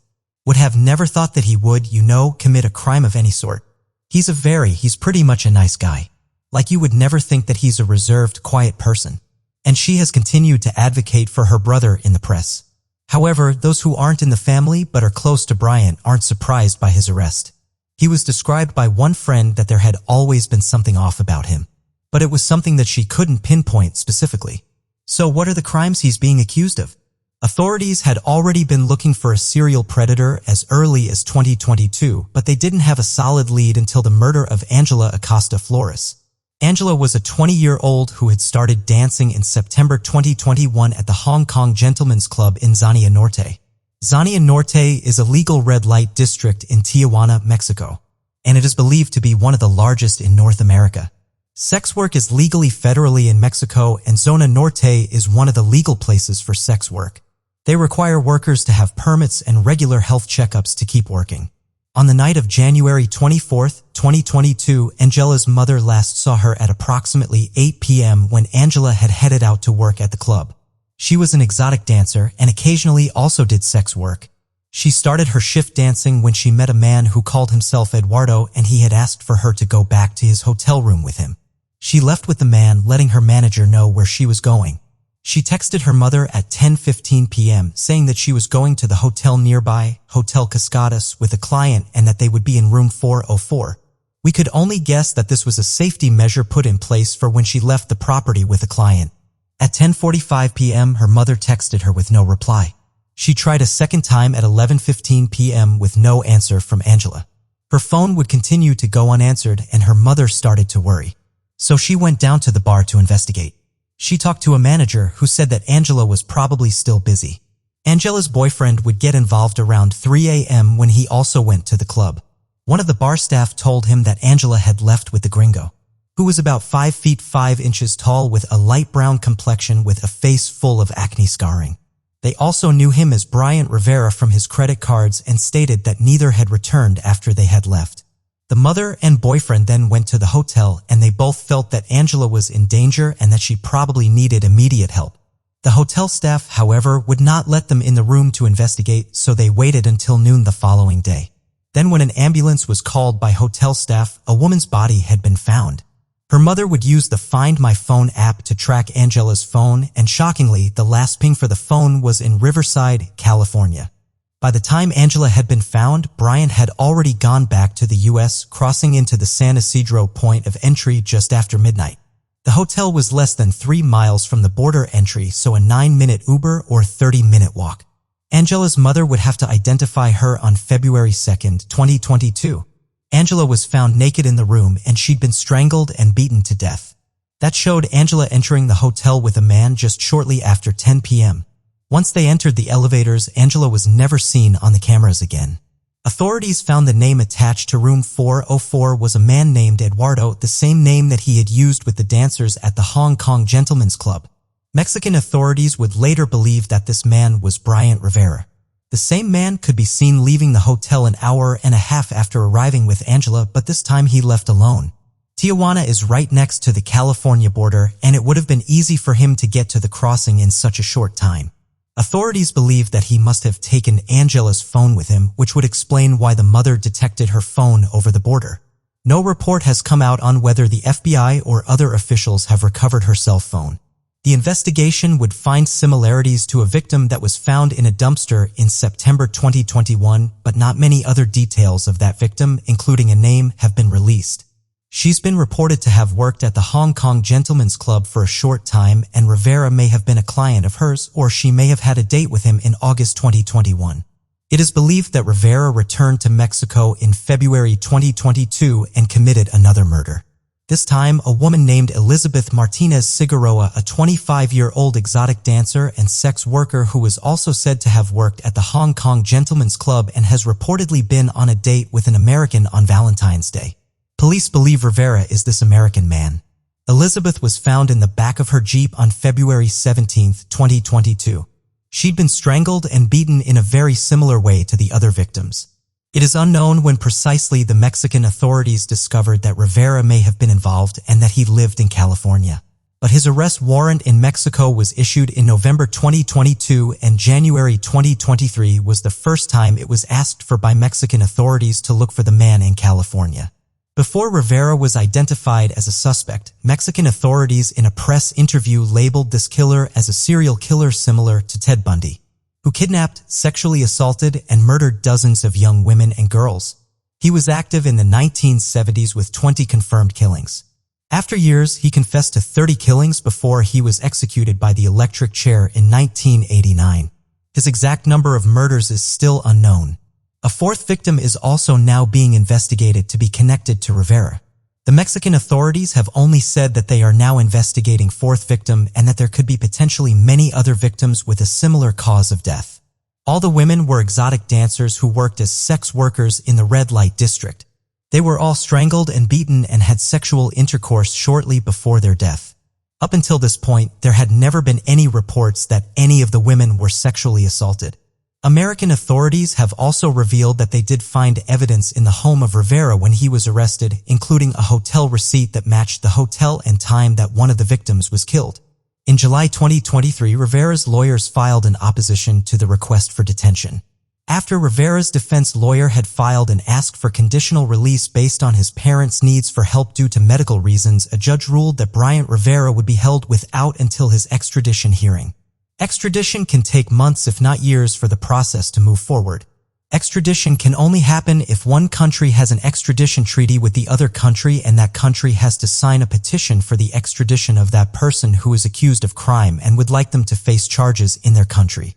There are extensive requirements from both sides to have been met before a person can be released to the requesting country, and oftentimes you kind of see a give and a take.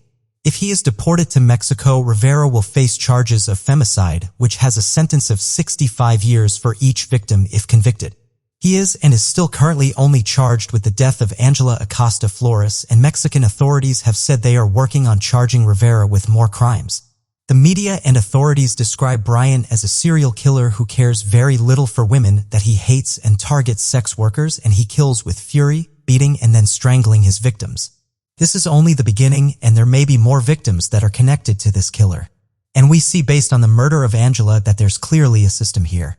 He attempted to use a fake name in Mexico. He secured a hotel room prior to finding a victim. He killed and hauled ass back to the U.S. border, where he seemed normal enough for border agents not to sense that anything was off. When he went back to living with his parents, working as a delivery driver while his victim's mother was still trying to call her phone to locate her daughter. This is clearly a calculated and planned attack, and with this level of confidence, Angela is very unlikely to have been the first. So what do you think? Is Bryant Rivera guilty? Let me know in that comment section down below. Let's talk about the Gilgo Beach murder. It was on May 1, 2010 when Shannon Gilbert from New Jersey got a call responding to her ad placed on Craigslist for sex work. The client had offered $400 for 2 hours and she accepted. In the early morning, she and her driver, Michael Pack, drove out to Long Island in the Ocean Park community in Suffolk County to meet the client at his home. Shannon went in alone, but Michael stayed outside waiting for the 2 hours to pass in the vehicle. Shannon had a system in place to keep herself safe. She always let her boyfriend know where she was going, and Michael stayed with her for the duration of the appointment. Shannon was 23 and from Ellenville, New York. She was highly intelligent, which allowed her to graduate at 16. She had dreams of becoming an actress and a singer and moved to New York City to pursue those dreams. And it was there at NYC when she'd been looking for work and responded to a modeling opportunity. However, there wasn't a real modeling gig, and Shannon soon found herself entangled in the sex work industry. She'd had a rocky start in life. Much of her childhood had been spent in foster care, bouncing from home to home. But she'd always been regarded as a sweet and caring woman with a take-no-shit attitude and was protective over those close to her. About an hour into the appointment, and it was reported that Shannon had started acting irrationally. She was suddenly terrified.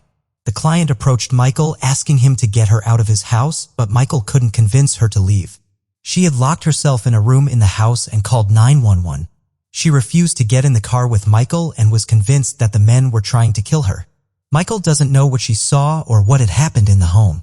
He stated he'd never seen her like this before, and in the 911 call, she sounded intoxicated or drugged, but she'd been sober upon entering the home. Eventually, she fled on foot, banging on the doors of surrounding neighbors, begging for help. All the while, she still had 911 on the line and could be heard interacting with the neighbors, but she kept bolting from them as well. Michael was also trying to drive behind her, still trying to convince her to get into the car. She then suddenly turned down a trail and Michael couldn't follow her. He never saw anyone following her on foot and was frustrated by her odd behavior. He decided to leave, believing that she could get her own way home. The first neighbor she had approached had said that he also had tried to follow her. He had noted that there was a man following her on foot, but couldn't see who it was. When she turned down that trail, the man followed her, and from there she disappeared. And the 911 call ended abruptly. She had stayed on the call for over 22 minutes, and by the time law enforcement arrived, no one could find her. The client and the driver cooperated with police and were cleared of any wrongdoing. Shannon was not heard from again. When Shannon didn't come home that morning, her boyfriend attempted to file a missing persons report, but he claimed no one would file it for him. Shannon's mother, Mary Gilbert, eventually got that missing persons report filed, but it was only after being bounced from jurisdiction to jurisdiction. And she claimed that New Jersey law enforcement didn't view the disappearance as a high concern. Mary called every day to multiple levels of law enforcement to keep someone searching for her daughter. It took 6 months before the 911 call was even connected to Shannon's disappearance. On December 11, 2010, Officer John Malia and his canine partner Blue, a trained cadaver dog, were doing a training exercise along Ocean Parkway in Oak Beach. A new FBI study had revealed that murder victims are often dumped close to a shoulder of a parkway. So that was where they had decided to train that morning. The area had heavy vegetation, and that morning was cold with the fresh dusting of snow. It had made the exercise more challenging for Blue, and Malia hadn't expected him to hit on anything. But then Blue started to alert. Officer Malia and Blue didn't find anything connecting to Shannon, but they did discover something that would start a massive murder investigation. They found a set of badly decomposed human remains inside a disintegrating burlap sack. There wasn't anything on or near the remains that would point to the identity of the person, and she was classified as a Jane Doe while they worked towards finding out who she was. Only 2 days later, 3 more sets of human remains were found nearby, less than 500 meters from the first Jane Doe. They were all called Jane Doe 1 through 4 while they worked to discover who these women were. These women would be nicknamed the Gilgo 4. The women were wrapped in burlap or other materials were bound with either tape or belts. Law enforcement was able to identify the 4 victims as 25-year-old Maureen Brainerd Barnes, 27-year-old Amber Lynn Costello, 22-year-old Megan Waterman, and 24-year-old Melissa Barthelme.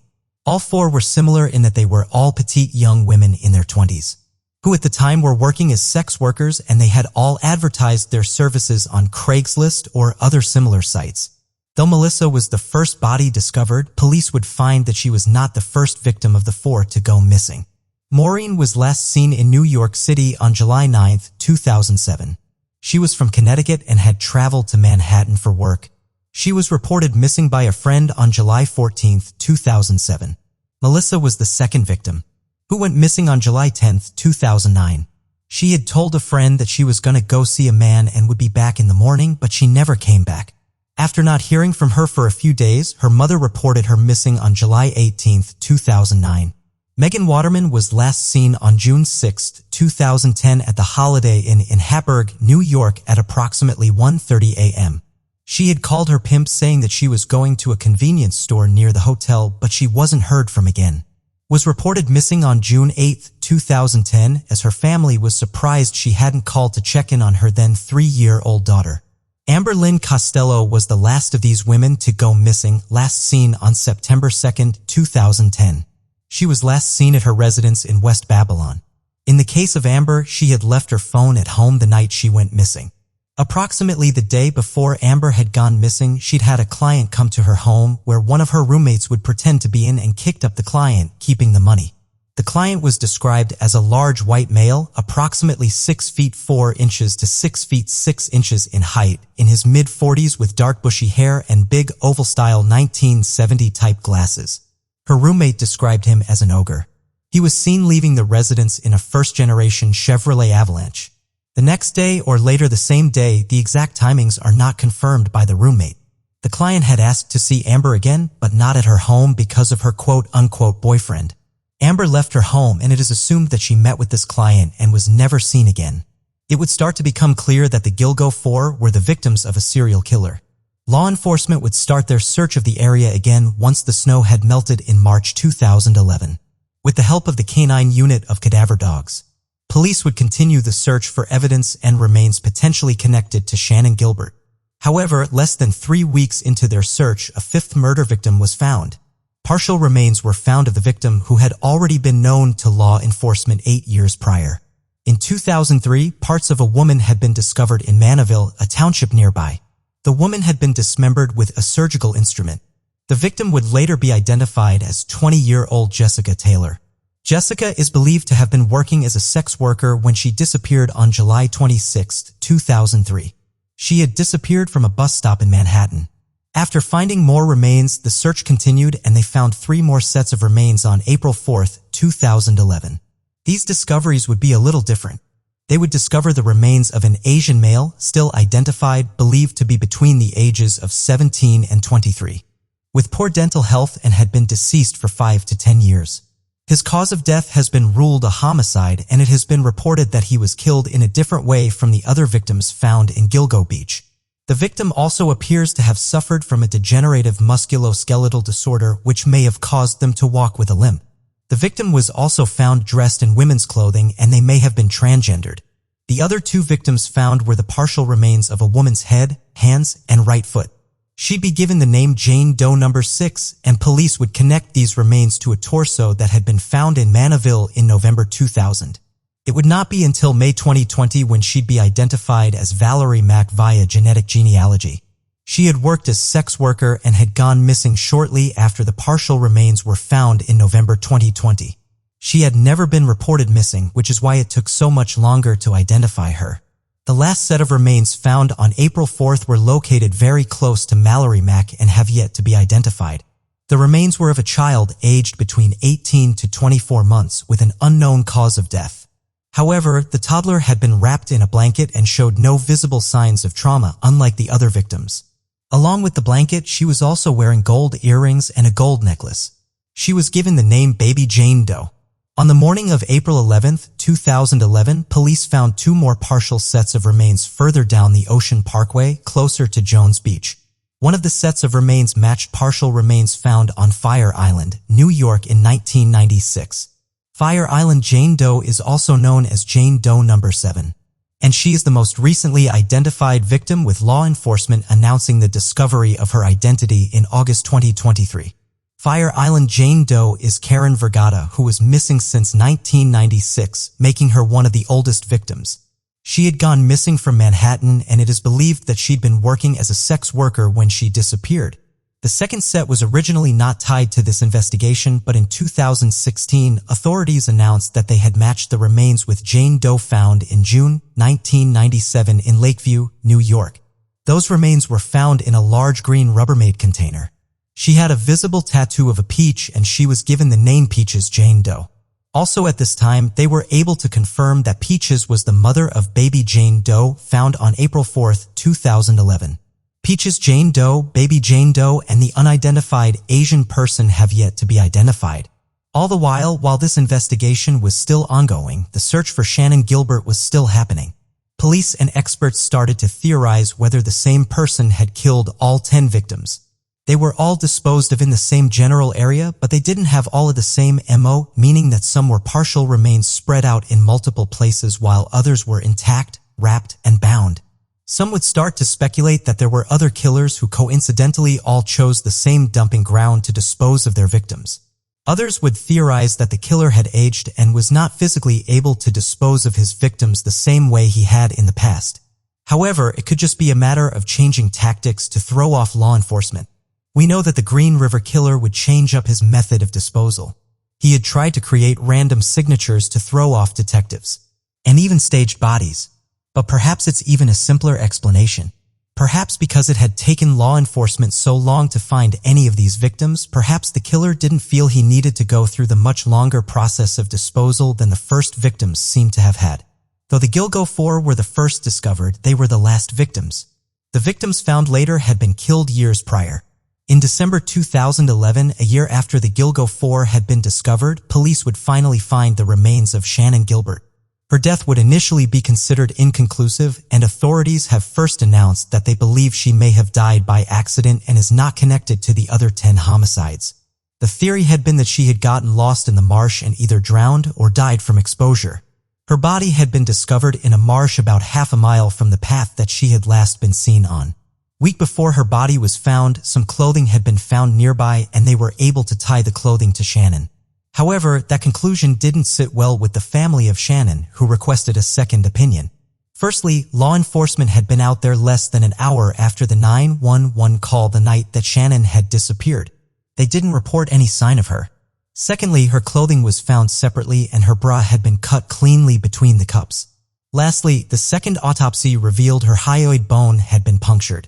That, along with the position of the body when it was found, led the second medical examiner to determine that Shannon had been strangled to death violently, making her murder similar to the other victims. Mary Gilbert was hailed as a hero for hounding law enforcement to search for Shannon, as had been that search that had led to the discovery of almost a dozen murder victims. Unfortunately, Mary was killed in 2016 by her other daughter, Sarah, who'd been experiencing a severe mental health episode. After the discovery of Shannon Gilbert's body, the press would report an outrage from people accusing law enforcement of not caring about all these missing people simply because they were sex workers. Then in 2016, the Suffolk County Police Chief James Burke was charged with multiple civil rights violations and conspiracy. It was discovered that Burke, a police officer since 1980, would arrest sex workers to take advantage of them while on duty and in uniform.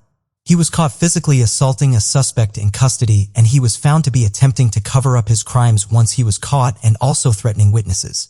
Prior to his dismissal, he'd been the head of the Gilgo Beach murder investigations and for years had been actively blocking the FBI from aiding in the investigation. After Burke was convicted, the FBI took over. As far as suspects, there had been few leads. A profile had been released by the FBI saying they were looking for a likely white male. At the beginning of his killings, he would have been in his mid-20s to mid-40s. They stated that this man would be very familiar with the South Shore of Long Island and wouldn't stand out among residents. Many of the victims had been disposed of in burlap sacks, and access to burlap was noted as a possible route for identification. They also theorized that this man may have intimate knowledge of police techniques, which had helped him evade capture. The profile also explored the possibility of multiple killers. Over the years, there has been some speculation about who may have committed these crimes. John Bittrolf was convicted of murder in 2017 for the deaths of 2 sex workers in Suffolk County. He lived in the area and was an avid hunter and a carpenter by trade. Experts felt that both skills could have been utilized in the disposal of the victims' bodies. He was also connected to one of the victims, Melissa Bartholome. One of his murder victim's daughters was best friends with Melissa, and that Melissa was said to have had a client in Manaville where Fitzralph resided. And it was speculated that he may have had something to do with the Gilgo Beach murders. But no evidence had ever been connected to him. He's currently serving a 50-year sentence in prison and has denied involvement. Though the investigation was slow going, progress was being made. The next update from law enforcement wouldn't come until January 2020. When they released the first round of photo evidence to the public, images of a belt with the initials HM or WH.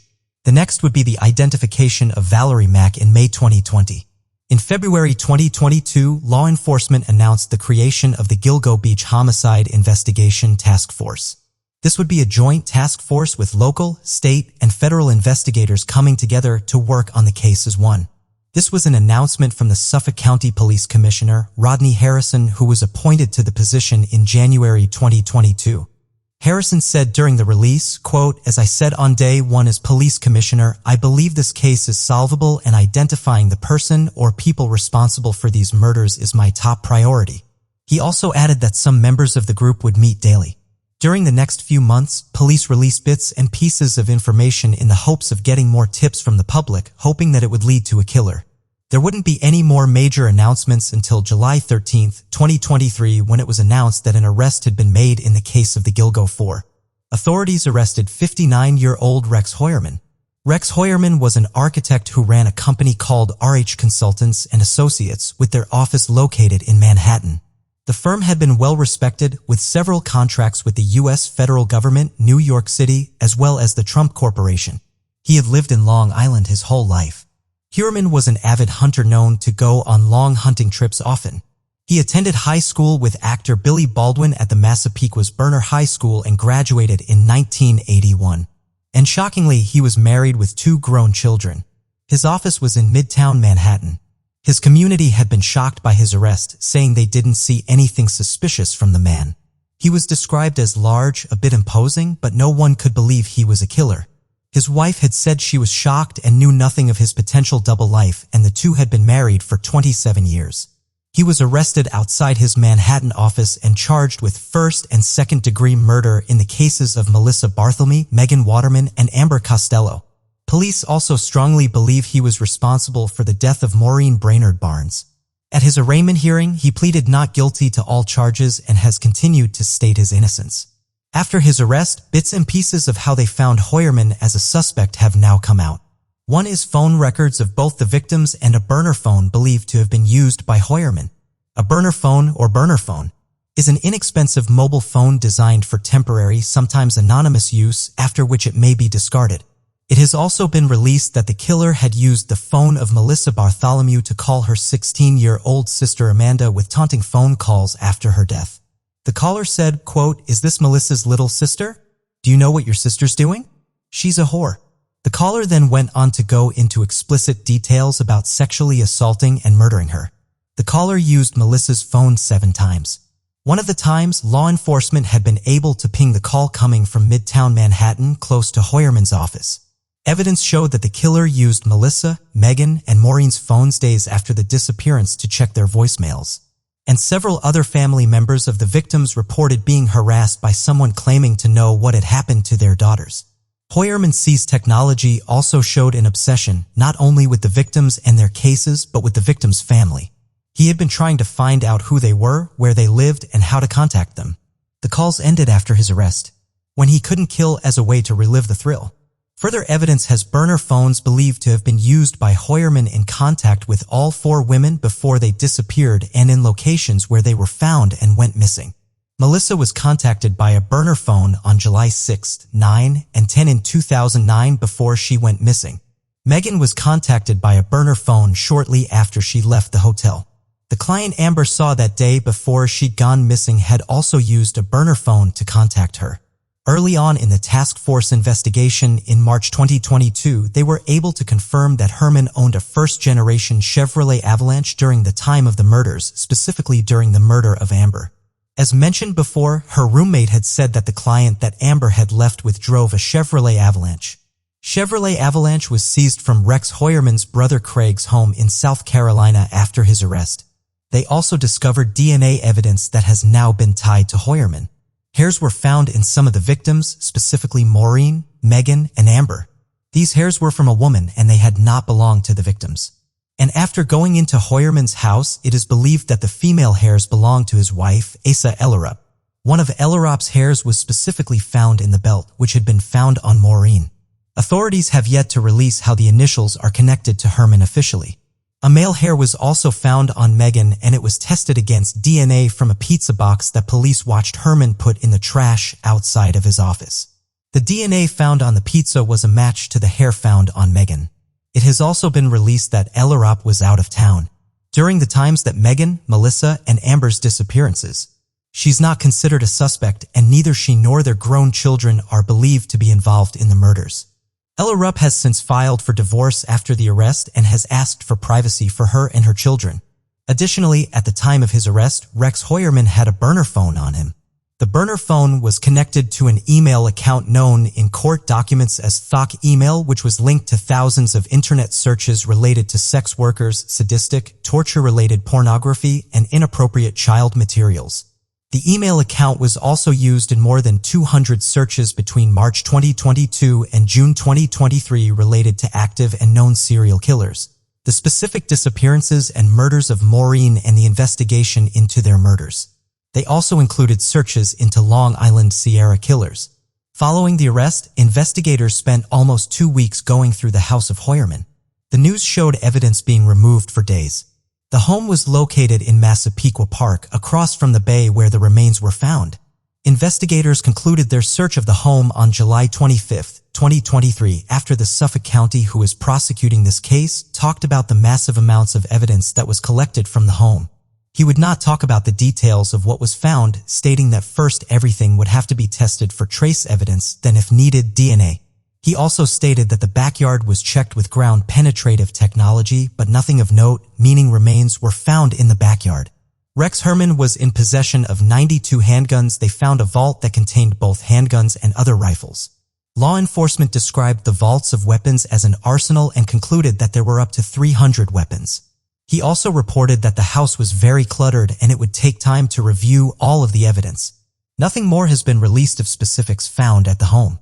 A sign could be seen on a fence outside the home that read, "No warrant, no entry," leaving it uninhabitable for her and her children.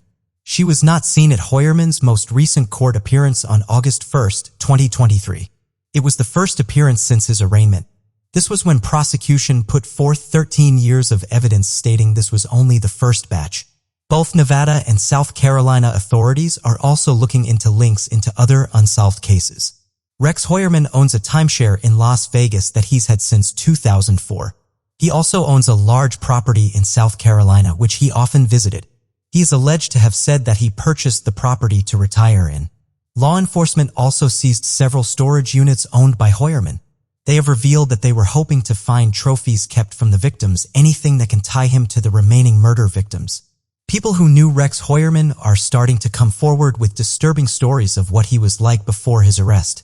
One ex-coworker said that he even followed her onto a cruise. When he found her, he had stated, "I told you I could find you anywhere." Officials in New York, New Jersey, South Carolina, Las Vegas, and Connecticut are looking into their cold cases and missing person cases to see if there's any connections. Since his arrest, tips have been coming forward alleging a connection between Heuermann and cold case victims. One such cold case is that of missing person Julia and Bean, who's been missing since May 31, 2017. The tipster alleged to have seen Julia the day of her disappearance with a large man that matched Heuermann's appearance. There are also 2 other unidentified dismembered murder victims. The first is referred to as Cherry's Jane Doe, whose partial remains were found discovered in a suitcase in Harbor Island Park of New York. She was called Cherry's because of a tattoo that was found on her chest. Her cause of death was different than the others being established. Other portions of her body were discovered weeks later on the north shore of Long Island near Cold Spring Harbor in Oyster Bay. The other was skeletal remains of a woman near Oyster Bay. They were discovered on January 23, 2013 by a woman walking her dog. The remains showed signs of trauma and were wrapped in material that law enforcement has not yet released, making it more likely, in my opinion, that this one is strongly connecting back to Rex Heuermann. In summary, Rex Heuermann has been charged with the murder of Melissa Bartholome, Megan Waterman, and Amber Costello. He remains the prime suspect in the murders of Maureen Brainard Varnes, Valerie Mack, Jessica Taylor, Karen Vegeta, Asian Meldo, Peaches Jane Doe, and Baby Jane Doe. We aren't going to know the full scope of evidence against Heuermann until his trial. The next court appearance is set for September 2023.